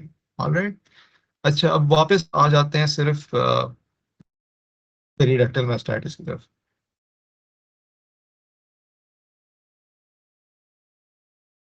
ओके, अच्छा, बैक टू जहाँ हमने स्टार्ट किया. ठीक है, अभी मुझे सपोज अगर आर्टिकल्स इस पे चाहिए ओनली, मुझे अगर फ्री आर्टिकल सिर्फ चाहिए इसमें, क्योंकि इसमें काफ़ी आर्टिकल्स जो है ना वो फ्री नहीं है, तो मैं क्लिक करूंगा फ्री फुल टेक्स्ट पे. ठीक है, तो अब फ्री में देखें फिल्टर आउट हो गया 33 रिजल्ट्स ओनली अब. तो बाकी जो थे वो पेड थे. तो अभी इन सब के साथ फ्री पीएमसी आर्टिकल ये सारा लिखा है. ठीक है, अभी और अगर मैंने मजीद फिल्टर आउट करना है, सपोज मैंने मेटा एनालिसिस करनी है, तो अगर मैंने किसी मेटा एनालिसिस को सपोज अपडेट करना है, क्योंकि मेटा एनालिसिस अगर सपोज 2013 में इस टॉपिक पे सपोज हुई है, किसी किसी भी टॉपिक पे, तो मैं अगर उसको अपडेट करना चाहता हूँ तो मुझे फिर पुरानों का नहीं चाहिए, पुराने आर्टिकल्स नहीं चाहिए, मुझे नए चाहिए जिनका मैं मेटा एनालिसिस उन पे कर सकूँ। तो सपोज लेट्स से मुझे 5 years का सिर्फ चाहिए, ठीक है। तो अभी हाँ, हमारे पास 12 रिजल्ट्स आ गए हैं, ठीक है। अच्छा, अगर मुझे सिर्फ रिव्यूज चाहिए तो 2 आर्टिकल्स पे आ गया, मतलब इतना नैरो डाउन हो गया हमारे पास। तो ये काफी फंक्शन है, आप अगर मेटा एनालिसिस ढूंढ रहे हो या क्लिनिकल रैंडमाइज कंट्रोल ट्रायल्स ढूंढ रहे हो, तो काफी एक अच्छा टूल है, ठीक है। तो फिर हम आर्टिकल्स को भी देख लेते हैं। तो इनमें आपके सामने है इनका जो इनके ऑथर्स का नाम है, और इनकी जो आईडी है, पीएमसी आईडी होती है, जो पबमेड की जो लाइब्रेरी है उनकी अपनी मतलब एक नंबर दिया होता है। फिर डीओआई जो है ना, ये एक नंबर होता है। तो ये भी मतलब जिस तरह स्टूडेंट आईडी कार्ड जिस तरह होता है, तो इस तरह इनका भी मतलब ये जो इनका जो नंबर है ना इस आर्टिकल का, तो ये है, ये यूनिक होता है हर उसके लिए, हर आर्टिकल के लिए। तो इसके थ्रू आप किसी भी मतलब किसी भी जर्नल का आपने देखना हो जो पब्लिश्ड हो, तो उनका एक डी ओ आई होगा जरूर। तो आपके सामने एब्स्ट्रैक्ट भी आ गया, मेथड्स, और ये मतलब बहुत ब्रीफ सा दिया है, लेकिन अगर आपने ये पूरा पढ़ना हो तो आप ये इधर फुल टेक्स्ट का लिखा है, देखें फुल टेक्स्ट। और ये जर्नल का भी है, ये इस जर्नल में पब्लिश हुआ है, ठीक है। तो ये पूरा आपके पास आर्टिकल अभी आ गया, उधर तो सिर्फ वो it was just an overview. इधर इंट्रोडक्शन, मेथड्स, आपके पास डेफिनेशंस आ गए हैं, हर चीज़ आ गई आपके पास, आपके सामने है बिल्कुल। और पीडीएफ भी आप डाउनलोड कर सकते हो, ठीक है। अभी लोड नहीं हो रहा, लेकिन आ, आप ज़रूर कर सकते हो जब फ्री हो आर्टिकल, तो आपके सामने ऑलरेडी है, बस इसके ये कि पीडीएफ आप डाउनलोड कर सकते हो जो फ्री आर्टिकल्स हो, ऑलराइट। तो अच्छा, इसमें एक और चीज़ भी आपको मैं बताऊं, आप नीचे जाओगे तो आपको सिमिलर आर्टिकल्स भी मिलेंगे। अगर आप एक चीज़ को सर्च करें तो उसके सिमिलर आपके और भी आर्टिकल्स आपको मिलेंगे, जो कि आपको हेल्प आउट कर सकते हैं और आपका काफ़ी टाइम बचा सकते हैं। बाकी अगर आप पेपर लिख रहे हो तो साइटेशन आपने करनी होगी ऑब्वियसली, तो आप साइट पे क्लिक करें तो एक कॉपी कर सकते हैं आप, जो जो भी इसकी मतलब साइटेशन है या जो रेफरेंसेस हैं, तो सारी सारी आप कॉपी कर सकते हो ऑलरेडी। और फिर आप अपने कलेक्शन में भी इसको ऐड कर सकते हो। सपोज आपको एक आर्टिकल पसंद आ गया, तो आप अपना अकाउंट यहाँ बनाएंगे, ठीक है। और आपके जो कलेक्शन है उसमें ऐड हो जाएगा। फिर आपने अगर बाद में आना हो उस आर्टिकल को देखना हो, तो you are free to use it. तो ये कुछ बेसिक फिल्टर्स वगैरह हैं, और कुछ टूल्स हैं जो आपको ये पबमेड यूज करने में आपको आसानी दे सकती हैं, ठीक है। ठीक है, तो अच्छा, let's move on to our next section, जो कि है components of a research paper. ये बहुत ज़रूरी है, और मैं आपको ज़रा कंपोनेंट्स का भी बताऊंगा कि रिसर्च पेपर में होता क्या है बेसिकली, क्या कंपोनेंट्स होते हैं। आपके सामने एक रिसर्च पेपर रखा जाए तो आपने कौन कौन सी चीज़ें देखनी है, और मतलब आपको स्ट्रेंज ना लगे कि यार ये है क्या। तो आपको अभी मैं इस पेपर के थ्रू बताता हूँ, ठीक है। अच्छा, ये आपके सामने नज़र आ रहा है एक paper, I hope everyone can see this. Bashir, can you confirm please? Yes, it's visible. Okay, all right. तो ये एक पेपर है, इट्स नॉट रेलिवेंट कि किस चीज़ के बारे में है, मैं सिर्फ आपको ये बताना चाहता हूँ कि पढ़ना आपने कैसे है। तो ये आपके सामने पहले इसका टाइटल है, पहले जर्नल का नाम लिखा है मोस्ट इम्पोर्टेंटली, फिर टाइटल है स्टडी का। तो टाइटल काफ़ी मतलब शॉर्ट एंड स्वीट होता है, मतलब एंडिंग जो इसकी है फिर वो आपको मेथोडोलॉजी बताती है। और टाइटल इटसेल्फ आपको बता देता है कि यार क्या आप करने लगे हो, क्या मतलब किस चीज़ पे स्टडी है और कहाँ पर है, और किस टाइप ऑफ स्टडी है, मल्टी मल्टी कंट्री स्टडी है, ठीक है। ये बता रही है, टाइटल आपको सारा कुछ बता रहा है एक ही लाइन में। और काफ़ी मतलब प्रिसाइज आपने होना है टाइटल में, क्योंकि आपने वर्ड्स कम रखने हैं, और वो वर्ड्स की जो वैल्यू जो दे रही है इस टाइटल को, वो ज़्यादा होना चाहिए, ठीक है। ऑलराइट, आगे ऑथर्स के नाम है, काफ़ी ऑथर्स हैं इनके, ऑलराइट। तो ऑथर्स के बारे में आपको बताऊं कि आ, मतलब एक बंदा भी कर सकता है रिसर्च, दो भी कर सकते हैं, और 10 सैकड़ों मतलब 20 भी हो सकते हैं। इनमें मेरे ख्याल से कोई 20 तो होंगे जरूर। तो इन जो पहला ऑथर होता है ना, सॉरी, ये जो मेन मोहम्मद दिलवर हुसैन हवलदार जो भी है ना, ये इनके मतलब प्राइमरी जो ऑथर हैं वो ये हैं, ठीक है, मेन ऑथर इनको कहेंगे। फिर जो लास्ट में आपके सामने है ना, ये इनके प्रिंसिपल इन्वेस्टिगेटर है। All right. तो अगर आपने मतलब पीएचडी करनी हो किसी का, सपोज एग्जांपल, तो मतलब ये पीएचडी स्टूडेंट होगा, ऑल राइट, और ये इनके प्रोफेसर होगा। तो ये आप जरा माइंड में रख लें कि नेमिंग की क्या ऑर्डर किस तरह होती है। और बाकी जो बीच में है ना, तो वो उन्होंने मतलब इस स्टडी को किसी ना किसी तरीके से, किसी ना किसी लेवल पे इसको मतलब इसमें हेल्प आउट किया है, ठीक है। तो फिर इनके जो इंस्टीट्यूट्स के नाम हैं तो वो लेबल हुए हैं। A for department of public health, north south university of Dhaka, मतलब सबके नाम लिखे हैं जो जो ऑर्गेनाइजेशन से एफिलिएटेड है। अच्छा, नेक्स्ट जो है ना, आपको मैं बताऊंगा कीवर्ड्स का। कीवर्ड्स आपके सामने हैं, ये जूम कर लेते हैं थोड़ा सा। तो ये कीवर्ड्स है, कोविड-19 वैक्सीन। तो अच्छा, तो ये मैं आपको बताऊं कि कीवर्ड्स जो है ना, ये रैंडमली इन्होंने नहीं डाले। keywords will actually help other researchers find your paper।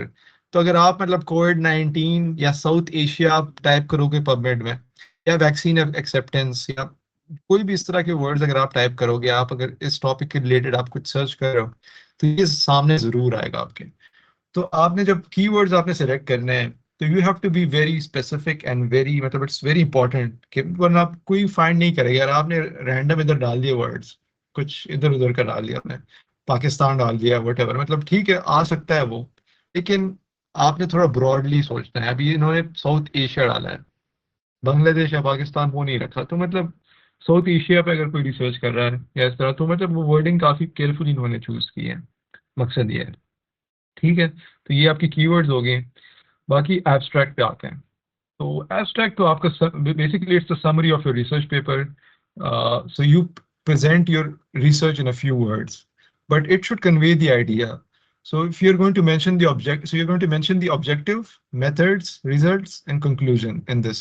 तो पूरा एक खुलासा है आपके पेपर का, वो सारा A to Z आपने बता दिया कुछ ही लफ्जों में कि यार मैं रिसर्च है किस चीज़ के बारे में, क्या मेथड्स यूज किए हैं, क्या रिजल्ट्स मैंने फाइंड आउट किए हैं, और क्या कंक्लूजन है, क्या मैंने मतलब अचीव किया है इस पेपर से। तो एब्स्ट्रैक्ट आ गया पहले। ऑलराइट, आगे चलते हैं इंट्रोडक्शन की तरफ। तो इंट्रोडक्शन आप देख सकते हैं, मैंने रेड से मार्क किया है, ये स्टार्ट है इंट्रोडक्शन का, और ये रेड रेड में एंड हो रहा है, ठीक है, ये एंडिंग है इंट्रोडक्शन की। तो introduction is where you writing this, when you writing this section you should have three things in mind, ठीक है। When you approach it, you should have three things in mind.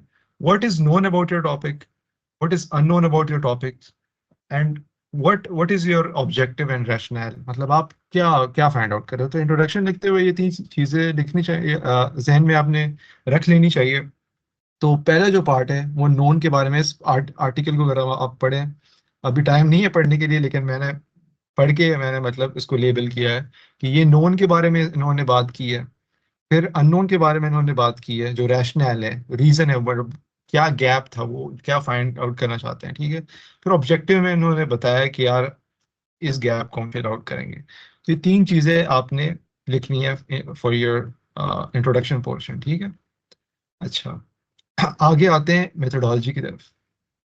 Methodology में काफी sections होंगे, आपको सामने नजर आ रहे होंगे। स्टडी डिजाइन पहले आता है, और पार्टिसिपेंट्स को डिस्क्राइब किया है। तो इन्होंने बड़ा अच्छा करके लेबल भी किया है कि यार हम क्या करें मेथोडोलॉजी। कुछ लोग सीधा पैराग्राफ्स में भी लिख लेते हैं, लेकिन उन्होंने it's good that they divided it, और बताया किन किन कंट्रीज से लोग थे, एज 18 देखें से ज्यादा थे। अपने पार्टिसिपेंट्स को डिस्क्राइब किया है, कितने पार्टिसिपेंट्स थे, 18,201। तो मतलब वो सारा इन्होंने इसमें सम अप किया है। फिर स्टडी प्रोसीजर क्या था, सैम्पलिंग अप्रोच क्या थी, मतलब वो सारा इसमें डिस्क्राइब किया है। फिर आगे जाके मतलब क्या मेजर्स लिए हैं इन्होंने इस ये रिसर्च करते हुए, ठीक है। और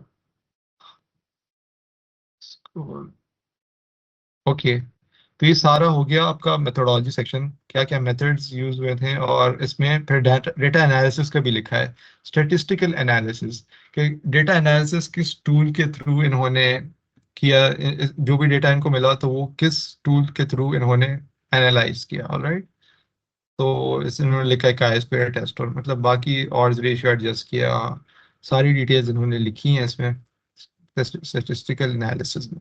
ओके, अच्छा, मेथोडोलॉजी के बाद हमारे पास रिजल्ट्स आते हैं, ठीक है। तो रिजल्ट्स में फाइंडिंग्स का लिखें आप, तो मतलब बाकी रिसर्चेस का लिखने की जरूरत कोई नहीं है कि आप लिखें कि यार बाकी रिसर्चेस में इस तरह था तो हमारे वाले में इस तरह था। आप अपना लिखें कि क्या फाइंडिंग्स थी, vaccine acceptance rate was this, ये लिखा है इन्होंने।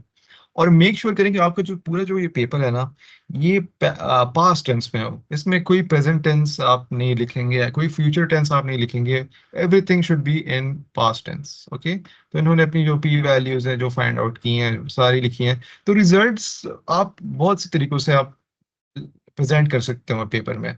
आप देखें टेबल्स हैं, टेबुलर फॉर्म में आप प्रेजेंट कर सकते हो, ठीक है। आपके पास ग्राफ्स भी हो सकते हैं, आगे जाके इसमें ग्राफ्स हैं, ये ग्राफ्स हो गए, बार चार्ट हो गया आपके पास, ठीक है। और आपने जब इनको लेबल करना होगा तो वो आप फिगर 1 और फिगर 2 देखें, ये फिगर 1 इन्होंने लेबल किया है, और इस तरह टेबल 2 हो गया, टेबल 1 आ गया, ठीक है। तो इस तरह आपने इनको लेबल आउट भी करना है, अपने जितने भी आपके रिजल्ट्स हैं, जिस भी फॉर्म में आप पाई चार्ट में अगर प्रेजेंट कर रहे हैं तो चार्ट 1 चार्ट 2 जिस तरह भी आपने प्रेजेंट करना है, तो उसी उसी तरह आपने उनको लेबल भी करना है, ताकि आपको आसानी हो। मतलब आपने जब उनके बारे में लिखना है कि यार इस टेबल में ये फाइंडिंग्स थी, तो आप उनको एज टेबल 1 रेफर करो, तो ये आपकी आसानी के लिए है, ठीक है। ताकि आप रेफरेंसिंग आसान बनाओ, और जो पढ़ रहा है तो उनको समझ आए कि अच्छा ये जो डेटा ये लिख रहे हैं ये इस टेबल को रेफर कर रहे हैं।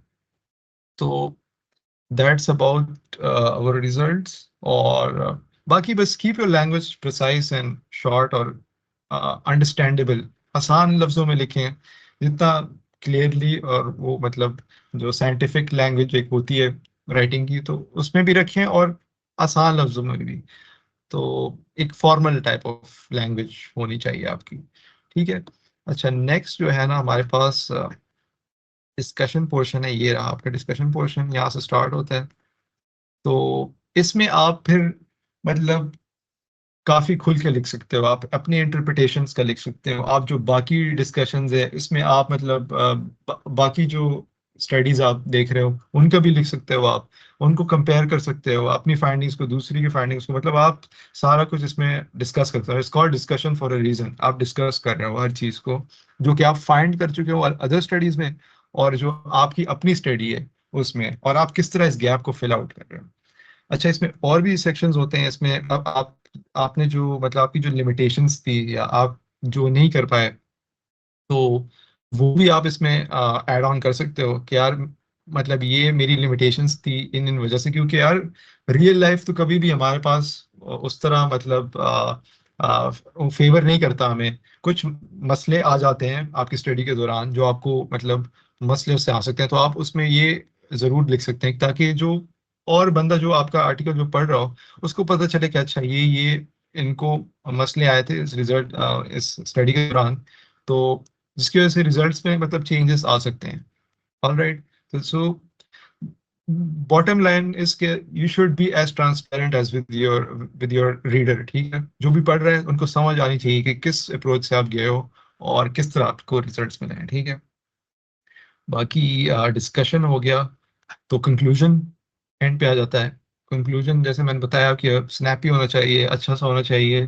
कोई पहली बार पढ़ रहा है तो उनको समझ आ जानी चाहिए कि यार अच्छा ये चीज़ें मतलब इन्होंने डिडक्ट की हैं इस स्टडी से, और मतलब क्या रिजल्ट निकाला, क्या गैप इन्होंने फिल किया। तो आपने बस शॉर्ट एंड प्रिसाइज लिखना है।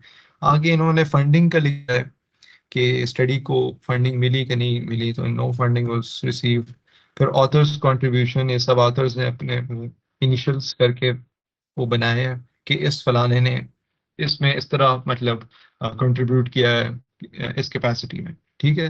तो हर किसी ने अपने रोल्स इसमें डिफाइन किए हैं। फिर कॉन्फ्लिक्ट ऑफ इंटरेस्ट भी जरूरी है कि कोई कॉन्फ्लिक्ट ऑफ इंटरेस्ट नहीं है associated with the material presented, ठीक है।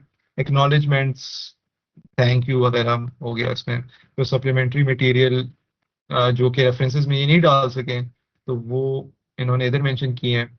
बाकी रेफर रेफरेंसेस जो हैं वो इन्होंने ऐड की, ये बहुत इंपॉर्टेंट है। आप जैसे जैसे अपने लिटरेचर रिव्यू करते जाओगे और आर्टिकल्स जमा करते जाओगे तो आ, आप अपनी रेफरेंसिंग को डिफाइन करोगे कि यार आपने कहाँ कहाँ से जो आर्टिकल्स उठाए हैं। फिर आपने रेफरेंस भी करना है। आप एक बात लिख रहे हो किसी आर्टिकल से तो you have to you know refer it कि यार अच्छा ये इस स्टडी से था। तो ये बेसिकली अगर ये ऑथर का ये एक स्टाइल है, ठीक है। रेफरेंसिंग के भी काफी स्टाइल्स हैं, उनमें भी मैं डिटेल में नहीं चाहूंगा, लेकिन उसके मतलब नाम है कुछ। एपीए स्टाइल हम ज्यादातर साइंटिफिक स्टडीज के लिए यूज करते हैं जो इसमें यूज हुई है। शिकागो, हार्वर्ड, काफी स्टाइल्स हैं। एमएलए स्टाइल हो गया। तो हम डिफरेंट स्टाइल्स यूज कर सकते हैं टू रेफर द ऑथर कि यार ये बात इस फलाने ने लिखी है इस पेपर में। तो नाम वगैरह तो हम इधर लिख लेते हैं, या हम वन डाल देते हैं या टू, जिस तरह भी मतलब रेफरेंस के लिए। फिर लिखते हम नीचे इधर है। आखिर में रेफरेंसेस में हम वो स्टडी को कोट कर लेते हैं, जिस भी स्टडी से आपने वो इंफॉर्मेशन उठाई है और इधर मेंशन की हो। Without referencing you can not write anything from another article, ठीक है। So that is about an article. मतलब ये बेसिक्स थी, how to read one and to know the basic components of article. लेकिन अगर आपको सपोज आर्टिकल्स आपके पास काफ़ी ज़्यादा हो और आपके पास सपोज 20 आर्टिकल्स हैं and you have to go through them all of them, तो आप मतलब आपको क्विकली एक्ट करना होगा। आपको पता होना चाहिए कि यार मैंने क्या चीज़ें देखनी क्या नहीं देखनी। तो उसके लिए फिर एक और सेक्शन मैंने बनाया है इस प्रेजेंटेशन में, reading a research paper effectively, तो वो हम अभी करेंगे। अ, एक और मेरे पास एक आर्टिकल है जो कि मैं प्रेजेंट करना चाहता हूँ, उसको हम जल्दी से पढ़ेंगे। और ठीक है जी। अच्छा, एक और आर्टिकल है मेरे पास। सपोज ये मेरे पास आ गया, मेरे पास 10 आर्टिकल्स ऑलरेडी पढ़े हुए हैं जो कि मैंने रीड करने हैं, और ये भी एक आर्टिकल है। तो मैं किस तरह इसको जल्दी रीड करूंगा, ठीक है। तो मेरे मेरे पास ये आ गया, ठीक है, मैंने खोल लिया। पहले मैं टाइटल को देखूंगा, ठीक है। टाइटल में उसने बेसिक बता दिया किस चीज़ के बारे में है, क्या मॉडल यूज़ किया है, स्टडी का तरीका क्या था, किस चीज़ के बारे में है। ऑलराइट, ऑथर्स के नाम सामने आ गए। आगे जाते हुए फिर एब्स्ट्रैक्ट आप पढ़ लें जल्दी से। तो उसके कुछ पार्ट्स हैं, तो उसमें सारा इन्होंने लिखा। इन्होंने देखिए लेबल नहीं किया वो, मतलब मेथोडोलॉजी और एम्स अपने और रिजल्ट्स वगैरह वो सारे इस तरह इन्होंने पैराग्राफ्स में लिखा है सारा, लेकिन इसमें सेक्शंस हैं अगर आप इसको गौर से पढ़ें, ठीक है। आगे जाएंगे इंट्रोडक्शन की तरफ, ठीक है। मैंने ये पढ़ लिया, समझ कुछ ना कुछ आगे कीवर्ड्स मैंने पढ़ लिए, कुछ मैंने पिकअप कर लिए कि यार अच्छा इन चीज़ों के बारे में बात चल रही है। फिर इंट्रोडक्शन आ गया। इंट्रोडक्शन में अब मैं पूरा नहीं पढ़ूंगा, मैं जस्ट फर्स्ट पैराग्राफ पढ़ूंगा और लास्ट की तरफ जाऊंगा, ठीक है। तो इंट्रोडक्शन में मतलब फर्स्ट में आपको इंट्रो मिल जाता है कि यार अच्छा बात इस यहाँ से शुरू हो रही है इस चीज़ के बारे में, और ये इस गैप को फिल कर रहे हैं। और फिर आखिर में आपको ये हाइपोथेसिस और अपनी एम्स बताएंगे जो आखिरी पैराग्राफ होगा। तो आप बस उसी को पढ़ लें तो आपको कुछ ना कुछ आइडिया हो जाएगा, ठीक है। आगे हम मेथड्स को स्किप कर लेते हैं। तो मेथड्स को हम स्किप करके हम रिजल्ट्स में डायरेक्ट आ जाते हैं। रिजल्ट्स को आप सिर्फ ओवरव्यू दे दें, overview is also enough. Snippets आप देख लें इसके, जो मतलब जो टॉपिक्स है, lack of effect of helium हो गया, या in vitro blast PBI model, तो या न्यूरो प्रोडक्शन बाय ज़ीनॉन। तो मतलब ये आप इसके जो हेडिंग्स है वो जल्दी जल्दी से देख लें। और फिर रिजल्ट्स के बाद आप आ जाएं कंक्लूजन की तरफ direct, come to conclusion, okay, directly. तो फिर कंक्लूजन को आप पढ़ लें। कंक्लूजन को आप मतलब कंक्लूजन ऑलरेडी वेरी शॉर्ट, तो आपको मतलब मसला नहीं होगा। आप जल्दी से देख लें उसको और आपको पता चल जाएगा कि यार इन्होंने क्या फाइंडिंग की है, और ये फाइंडिंग मेरे मेरी जो स्टडी है उसके रेलेवेंट है कि नहीं है। तो आपको जल्दी से वो पता चल जाएगा उसके थ्रू। फिर आप पीछे अगर आपको फिर भी श्योर नहीं है यार is this in line with my study, तो आप वापस स्टडीज की तरफ जाएं, ठीक है। Look back at the results. ये रिजल्ट्स आप देख लें, बार चार्ट्स देख लें, जो तस्वीरें दी हुई है वो देख लें। क्या ये मतलब ऐड कर सकती है कुछ मेरे रिजल्ट्स को, क्या मेरी रिसर्च को या नहीं। तो अगर कर सकती हैं तो you can go for it, ठीक है। रिजल्ट्स को और गौर से आप देख लें। ऑलराइट, फिर इनकी आखिर में लिमिटेशंस भी देख लें। तो लिमिटेशंस क्या मसले आए थे इनको, मतलब क्या मसले मसाइल आए थे और क्या इम्प्रूव हो सकता है, इन्होंने खुद लिखा होगा। लिमिटेशन में आप ये जरूर डिस्क्राइब करते हो कि what can be done better for other researchers during the study. तो मतलब ये, अगर आप ये सारा कुछ देख लें, that is more than enough. आपको ज्यादा डिटेल्स में जाने की जरूरत नहीं है। अगर आपके पास एक स्टैक पड़ा हुआ है आर्टिकल्स का, तो if you follow this process, this is very good for you and very efficient अगर आप रिव्यू कर रहे हो। तो that's about how to read effectively. Alright, अभी बस आखिरी सेक्शन की तरफ जाते हैं and we will conclude. Okay, evaluating a research article. आपको एक आर्टिकल पसंद आ गया है और अभी आप चाहते हो कि यार मैं इसकी वैल्यूएशन करूं कि यार क्या ये क्वालिटी का है कि नहीं है, is this of good quality to me और नॉट। तो there are some points you have to go over. Is this article peer reviewed, क्या ये किसी और ने देखा है, कोई एक्सपर्ट ने इस पे गो थ्रू किया है। तो peer reviewed articles are really good, you know. PubMed पे सारे जो आर्टिकल्स हैं वो आपको पीयर रिव्यूड मिलेंगे। So that is very good. That should be on your top of the list. Okay. Are there any conflict of interest based on the author's affiliation or funding source of the research? तो ये आप conflict of interest देख लें। Are the research questions or objectives clearly defined? Defined किया है इन्होंने कि नहीं, मतलब बहुत विवेक सा लग रहा है आपको। Is the study of systematic review or a meta analysis? तो जैसे मैंने आपको हायरार्की, अगर पिरामिड आपको याद आ गया होगा, तो उसमें मेटा एनालिसिस और सिस्टमैटिक रिव्यू था। तो वो that is on the top of scientific hierarchy में सबसे बेस्ट टाइप ऑफ आर्टिकल्स वही होते हैं। तो अगर वो सिस्टमैटिक रिव्यू या मेटा एनालिसिस है, वेरी गुड, तो आप उसको जरूर यूज कर सकते हैं। Is the study design appropriate for the research question? जो डिजाइन उन्होंने चूज किया है, क्या ये जो क्वेश्चन पूछ रहे हैं उसके लिए अप्रोप्रिएट है, ये जो तरीकाकार ये अपना रहे हैं तो ठीक है इस टाइप ऑफ स्टडी के लिए कि नहीं।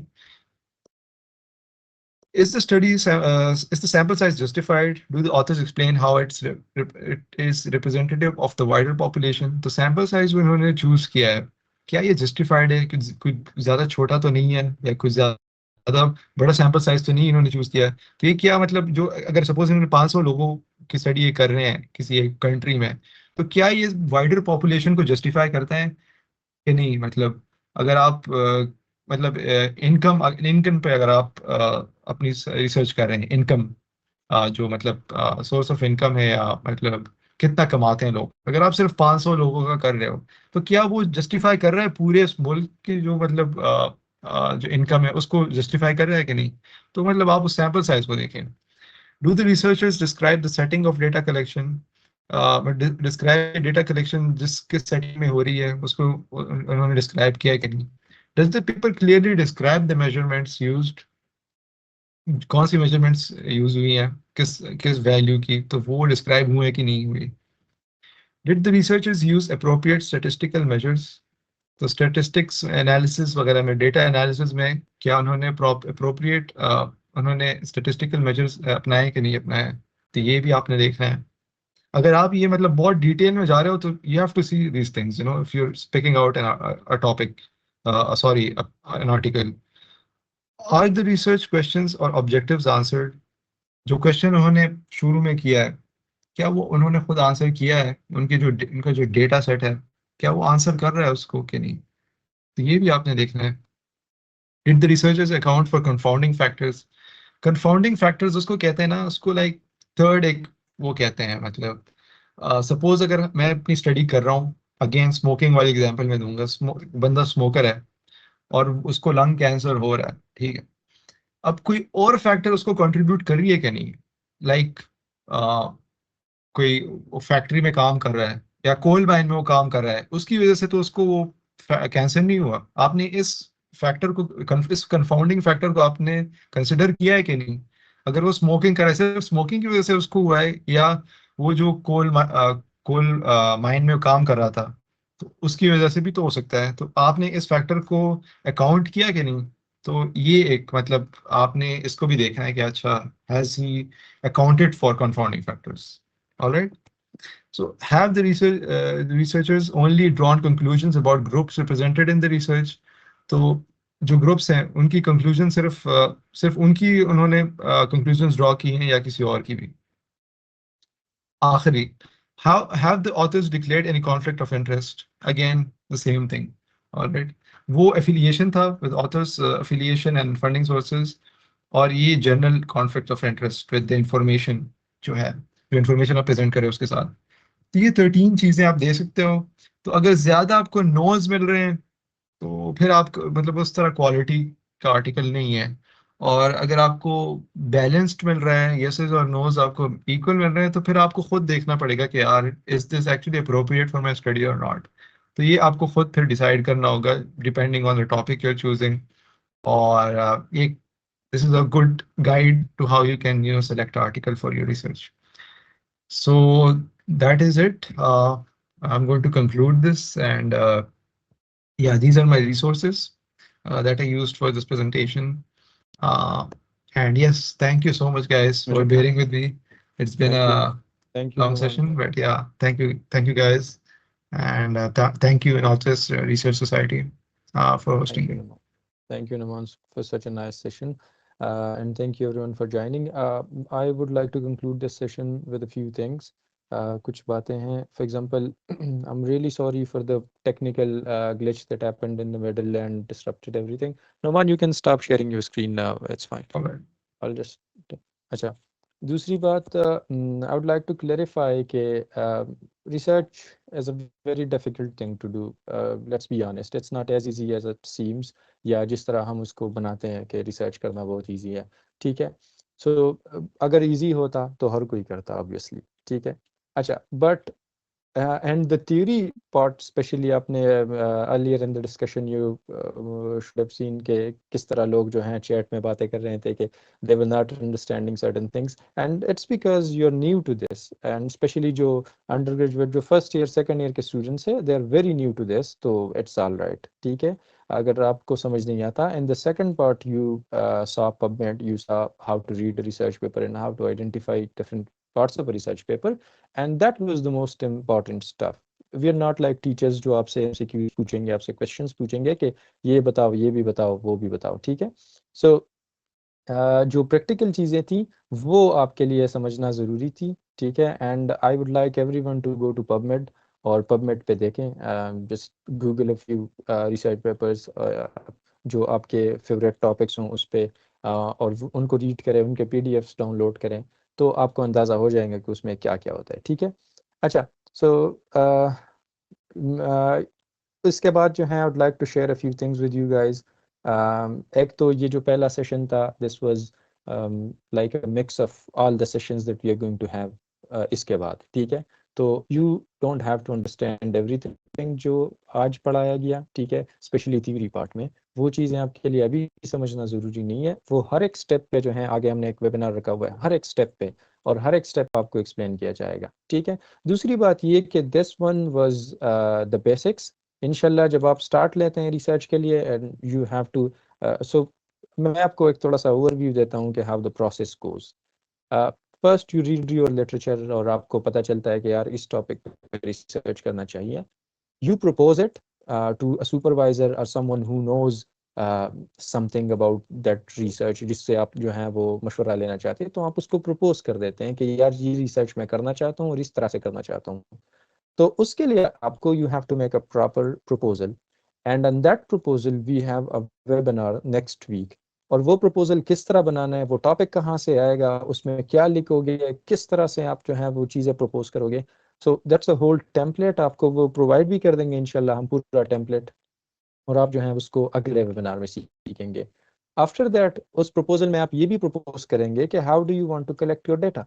तो क्वेश्चनर्स आर यूजुअली जो हमारे सेटिंग्स में जो हम सर्वेस करते हैं, स्टडीज करते हैं, तो उन क्वेश्चनर्स को कैसे बनाते हैं, उनसे डेटा कैसे कलेक्ट करते हैं, और उनको वैलिडेट कैसे करते हैं। For example, if I ask you 5 questions and another person asks you 5 questions, what's the difference between those 5 questions जो मैंने पूछे और उसने पूछे। तो वो जो है वो आपकी वैलिडेशन बताती हैं कि किसके क्वेश्चंस अच्छे थे, और किसके क्वेश्चंस ने जो है वो पूरा उस सिचुएशन को एक्सप्लेन किया होगा। तो उस पे भी एक अलग वेबिनार है हमारा जो उसके अगले वीक है। I'll just show you the PDF, and उसके बाद हम वाइंड अप करेंगे। I'll share my screen, और मैं आपको दिखाता हूँ कि कौन कौन सी चीज़ें जो हैं वो आगे आ रही हैं। अच्छा, so we just had this first session जिसमें हमने ये सब कुछ देखा।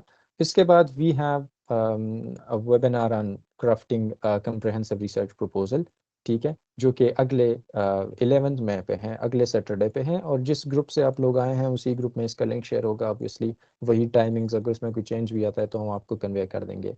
और ये वेबिनार जो हैं ये हमारे कम्युनिटी मेडिसिन डिपार्टमेंट के HUD डॉक्टर वक़ार पढ़ाएंगे, ठीक है। वो जो हैं हमारे North West School of medicine के रिसर्च के वाइस प्रिंसिपल हैं, और हमारे जो North waste journal of medical sciences की हमने बात की थी उसके चीफ एडिटर भी हैं। और इसमें सारी जो चीज़ें हैं जो प्रपोजल में होती है, मेथोडोलॉजी वगैरह जिसकी अभी नोमान ने बात की, और सैम्पल साइज किस तरह सेलेक्ट करते हैं, स्टडी किस तरह स्टार्ट करते हैं, तो वो सारी बेसिक्स इसमें डिस्कस होगी, ठीक है। फिर उसके बाद अगला जो है वो क्वेश्चनियर्स पे हैं। So how do you develop and validate and administer questionnaire, इसका पूरा आउटलाइन जो है वो आपके साथ हम अभी ग्रुप में भी शेयर कर देंगे, आप वहाँ से भी देख सकते हैं।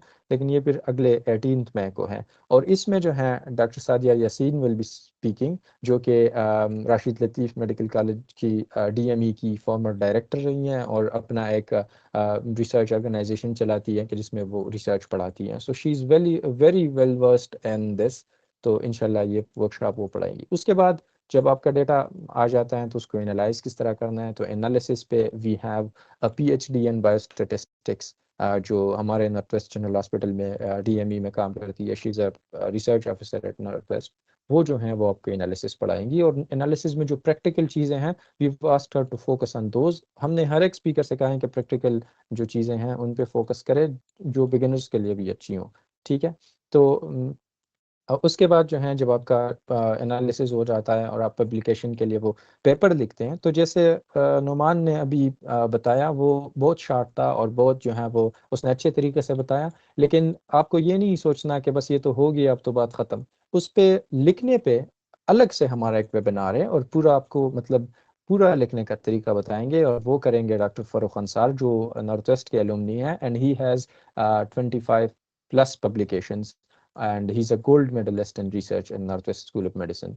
तो वो जो है वो आपको पढ़ाएंगे कि किस तरह आपने पब्लिकेशन के लिए रिसर्च पेपर लिखना है, एंड इस पे डेडिकेटेड वेबिनार है। उसके बाद if you want to present your research, तो जब आप लिखते हैं उसमें चार्ट्स, पोस्टर, प्रेजेंटेशन वगैरह बनाते हैं, तो वो किस तरह बनाएंगे, अपने डेटा को किस तरह से अच्छी तरह से प्रेजेंट करेंगे, तो इस पे डॉक्टर सादिया यासीन जो है राशिद लतीफ़ मेडिकल कॉलेज की फॉर्मर डायरेक्टर DME, वो इस पे भी बात करेंगी। और उसके बाद प्रेजेंटेशन और डिफेंस, जब आप मुख्तलिफ कॉन्फ्रेंसेस में जाते हैं और आप अपने रिसर्च को प्रेजेंट करते हैं लोगों के सामने, तो आपको जज किया जाता है उसके बेस पे।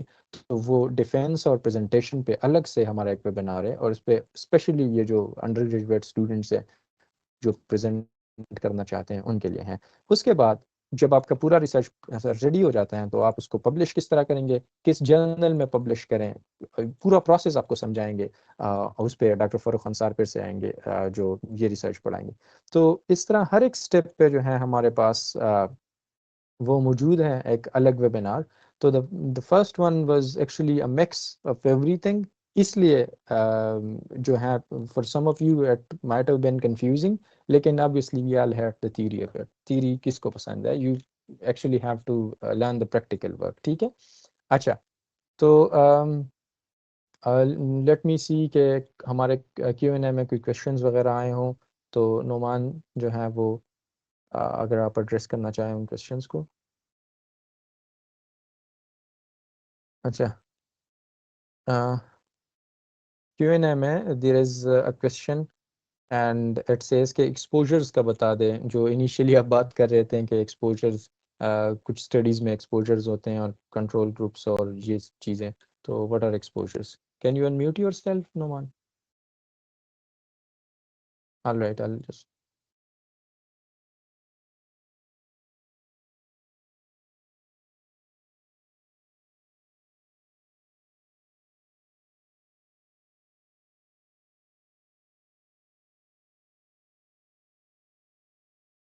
अच्छा अभी आप अनम्यूट करें अपना। अच्छा, तो I think can you repeat the question please? So the question was के जो एक्सपोजर्स की बात की थी initially when you are talking about the studies, cohort studies वगैरह, तो इसमें एक्सपोजर का मतलब इन्होंने पूछा था। I think someone in the हाँ चैट जी, एक्सप्लेन्ड एज वेल। जी बिल्कुल। तो हमारे पास जो रैंडमाइज कंट्रोल ट्रायल्स हैं या इस तरह की जो, इसमें हम एक्सपोजर को मतलब हम कुछ एक्सपोज करते हैं, कुछ चेंजेस हम करते हैं इन द सैंपल, मतलब जो हमारे पास जो पेशेंट्स है सपोज, अगर उन पे हम रैंडमाइज कंट्रोल ट्रायल रन कर रहे हैं, तो कुछ चेंजेस हम कर सकते हैं उनके ड्रग्स में। मतलब उनको एक काइंड ऑफ ड्रग दे रहे हैं, तो that's an exposure for them, ठीक है। और कुछ यस पेशेंट्स, कोई कुछ ग्रुप है, कंट्रोल ग्रुप हमारे पास, तो वो जो है दोज आर और वेरिएबल्स, उसको हम नहीं दे रहे, प्लेसीबो दे रहे हैं, तो दोज आर कंट्रोल ग्रुप्स में हम नहीं करते हैं, लेकिन जो एक्सपोजर हम दे रहे हैं, those are the ones that are being put under trial. All right I think that Yeah. Answers the question. उसके बाद देयर इज अ क्वेश्चन जो सबके जहन में होगा कि how do you basically find the research gap. अगर कोई स्टडी होती है, आपको किस तरह मिलेगा कि मैं इस चीज़ पे स्टडी करूँ आगे जाके। अच्छा, अगर आप मतलब if you are new to research, तो अगर आप सपोज फर्स्ट ईयर में हो या सेकेंड ईयर में हो, तो ऑब्वियसली आपके लिए काफ़ी मुश्किल होगा। तो सबके मेडिकल कॉलेजेस में डीएमई का डिपार्टमेंट होगा, तो you can talk to supervisor, like Bashir said, you can talk to supervisor that you are interested in study. तो they have topics and they have done the work already, और वो आपको provide कर सकते हैं with some topics which you can start with. बाकी अगर आपने अपने इंटरेस्ट को फॉलो करना है, if you interested in a certain topic, so like I said, literature review is is the gold standard, finding out यार कि किस चीज में गैप है, नहीं है। So do your own research, like I showed you PubMed, you can use PubMed for this, and see different articles, क्या missing है क्या नहीं है, और यस फिर अपना एग्जैक्टली अपनी डायरेक्शन कर सकते हैं। बिल्कुल। exactly if you want to add something to a topic तो obviously you have to first know the topic very well ताकि आपको जो है वो gaps फिर नजर आना start हो जाए and then you can actually add to that। अच्छा इसके अलावा there is a good tip that I read somewhere कि you can actually go to the limitations portion of the research paper and you can see कि कौन कौन सी चीजें ऐसी थी जो वो नहीं कर पाए and you can just repeat the study in some way and you can include those things and yes, that is helpful बिल्कुल बिल्कुल। वो मेरे ख्याल में। लिमिटेशंस में यही बता रहे होते हैं कि यार मैं ये चीजें नहीं कर पाया इन हिंड्रेंसेस की वजह से, मतलब जो आपको आपकी रुकावटें थी सपोज, तो वो आप उनकी वजह से नहीं कर पाए, तो बिल्कुल। यस अच्छा there is a question on exposures and observation वगैरह तो I would like to clarify कि there are observational studies. Observationals में ये सारी ऑब्जर्वेशनल्स में आ जाती हैं। जी एक्सपेरिमेंटल्स में जब आप कोई एक्सपेरिमेंट करना चाहते हैं और you introduce something to the participants तो ये बात थोड़ी क्लियर रहे। अगर आप observation for example if someone is smoking तो वो तो ऑलरेडी स्मोकिंग कर रहा है, you're not doing an experiment on him, so that's an observational study, it's still an observational study। आपने एक एक्सपोजर जो है वो आप देख रहे हैं लेकिन इट्स ऑब्जर्वेशनल। लेकिन if you are giving him a drug then it's experimental because you are giving him a drug, ठीक है। अच्छा बिल्कुल बिल्कुल। then someone has asked के whenever we see medical students it's always about prevalence, so isn't that survey rather than research? Yes, I mean most studies that in medical colleges जो भी हो रही हैं, काफी सर्वेज ही होती हैं, उनको पता नहीं होता, लेकिन ये सर्वेज ही कर रहे Exactly, होते हैं। और आजकल तो I am seeing such ridiculous studies like happening, मतलब ज्यादा हो गया ना, तो obviously there are some bad studies as well यार। मतलब वो मेरा एक दोस्त है, he does this, he cracks this joke, वो कहता है कि यार डार्क चॉकलेट और वाइट चॉकलेट पे स्टडीज चल रही हैं, मतलब कि कौन सा yes अच्छा है, exactly, मतलब doesn't make a lot of sense. So please just do your research and try to pick out the right topic for you, और अपने yes इंटरेस्ट exactly, पे करें। हम्म। बिल्कुल। अच्छा so that's usually the starting point for medical student जहाँ पे वो prevalence देखता है एक पर्टिकुलर चीज़ की एंड यूजुअली मेडिकल स्टूडेंट्स में ही देखते हैं बिकॉज वो उसके लिए वो रीचेबल होता है सब कुछ। अच्छा क्यूएनए में जो क्वेश्चंस थे वो तो ख़त्म हो गए हैं बिकॉज आई थिंक ज़्यादातर लोगों को क्यूएनए वाला फीचर पसंद नहीं आया। they've asked questions in the chat तो उन्होंने कहा है कि हाँ, could you tell the difference between stratified and cluster sampling? Stratified and clusters, तो क्लस्टर में मैंने आपको बताया कि आप मतलब क्लस्टर्स में एक पॉपुलेशन को आप डिवाइड करते हो, ठीक है। जी तो जिस तरह एक पाकिस्तान हो गया, आपने क्लस्टर्स में उसको डिवाइड कर दिया इनटू डिफरेंट स्टेट्स, ठीक है, तो वो क्लस्टर्स यस आपके बन गए। वो डेफिनेशन और नाम में ही आपको बता रहा है कि क्लस्टर में डिवीजन होगी, और आप फिर उनसे डेटा ले रहे हो बेस्ड ऑन डिफरेंट स्टेट्स, ठीक है। और स्ट्रेटिफाइड में तो आप मतलब अच्छा, different groups. I can give a very good example if you let me know, please man. Please please. For example, if you are trying to study के let's say KPK में TB कितना है, ठीक है? तो बिल्कुल। KPK की population तो ज़्यादा होगी obviously. So how do you do it as के you divide it into administrative areas. For example, you take districts. के ये districts हैं, ठीक है? तो and if you're doing cluster sampling, what you can do is you can pick a cluster, a district, और उस district में देखो। तो इसमें ये है कि आप एक डिस्ट्रिक्ट की तरफ चले गए, पूरे सूबे को इन्वॉल्व नहीं किया, लेकिन इट्स क्लस्टर सैम्पलिंग, ठीक है? आपने एक पूरा क्लस्टर ले लिया। एंड देन अगर आप इसके बजाय ये करें कि if you take people from each district, तो आपने फिर भी क्लस्टर्स से लिए हैं, लेकिन हर एक क्लस्टर को आपने इन्वॉल्व किया है।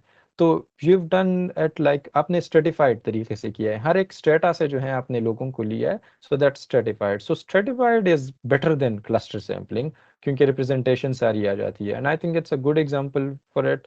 जो प्रेवलेंस वगैरह के केसेस होते हैं, वो अगर आपको वो रिसर्च करने हो तो वो इसमें बहुत अच्छी तरह हो जाते हैं जी। So let me see if there is any other question.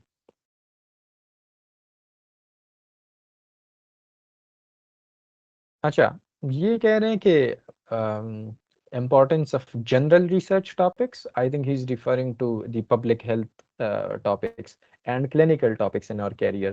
What do you think? जो medical students है, कौन सा उनके लिए बेहतर रहेगा? एक अच्छा पब्लिक हेल्थ और क्लिनिकल, तो आई थिंक इट, अगर आप बिल्कुल फ्रेश मतलब फर्स्ट या सेकेंड ईयर के स्टूडेंट हो जिसको एक्सपोजर नहीं है क्लिनिकल टॉपिक्स का, I mean it is good अगर आप क्लिनिकल करना चाहो, आप केस रिपोर्ट्स अगर करना चाहो, मतलब मैं आपको प्रैक्टिकल वो बता रहा हूँ, मतलब case reports are good for you. आप किसी भी ओपीडी में किसी भी क्लिनिशियन से बात कर लें कि यार कोई ऑन डेली बेसिस उनको उनका फ्लो है, तो उनसे अगर आप मतलब केस सीरीज अगर आप उनके साथ करना चाहो किसी एक डिजीज पे, और मतलब different types of case studies can be written, तो आप उनसे बात कर सकते हो and you can collect data if you are into like clinical research. Public health पे तो देयर आर न्यूमरस टॉपिक्स, आप पबमेड खोल के देख लें तो बहुत सी आइडियाज आपको मिलेंगी, लेकिन मेरा मशवरा ये है कि इंटरेस्ट पे जाएं, फॉलो योर इंटरेस्ट और उस पर रिसर्च करें, और मतलब और अपना रिसर्च भी करें, पहले पहले do Yes, your exactly. Literature review, तो All right. पहले वो करें। आपको नॉलेज हो तो जिस तरह बशीर ने कहा, तो फिर ही आप आगे बढ़ सकते हो, तो do your literature review very thoroughly, आपको पता होना चाहिए इनसाइड्स एंड आउट्स। तो अगर आप फर्स्ट ईयर के स्टूडेंट हो और अगर आप सपोज ये पेरिडक्टल मास्टाइटिस या कैवर्नस वीनस साइनस थ्रोम्बोसिस पे अगर आप कोई रिसर्च करना चाहते हो, अगर आप समझते हो उस टॉपिक को,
वेबसाइट भी है फॉर एक्सेसिंग हाँ, आर्टिकल्स। तो मुझे नहीं पता मुनासिब है बताने इधर के नहीं, लेकिन it's a it's a sir website मुझे भी पता। libgen डॉट हाँ, बताएं। IS, I think you know Bashir. Yes. तो इस तरह Yes, के हैं Libgen. वेबसाइट्स। Libgen. Everything is on Libgen. Yes, exactly. या so And libgen then is your Sci-Hub. Go to. Yes, Sci-Hub is very famous. और ये चीज़ें obviously copyright issue की वजह से जो हैं, इनके वेबसाइट्स जो हैं वो उल्टे रहते हैं हर दूसरे दिन। So they keep coming with different domain names and different extensions वगैरह। तो आप जो हैं उनको देखते रहें, ठीक है? PubMed के बारे में someone asked के what is this and what is the difference between PubMed and journals, but I think his PubMed questions तो have been answered. अगर yeah आप it's उसमें कुछ it's a database, right? all right, it's a database, so it's a collection of research papers and it has Yeah. more than 30,000 research papers. एक Google search पे आपको पता चल जाता है कि इतने ज़्यादा research papers हैं. So if you see a journal के वो PubMed index पे है, so this tells you कि this is a good journal and you should probably read its research and you should probably submit to it as well. अच्छा, people are demanding कि आपका जो presentation है वो उनके साथ शेयर किया जाए, so I hope I बिल्कुल could get that. आपके साथ हैं ग्रुप में, बिल्कुल बशीर आपके साथ शेयर करेंगे।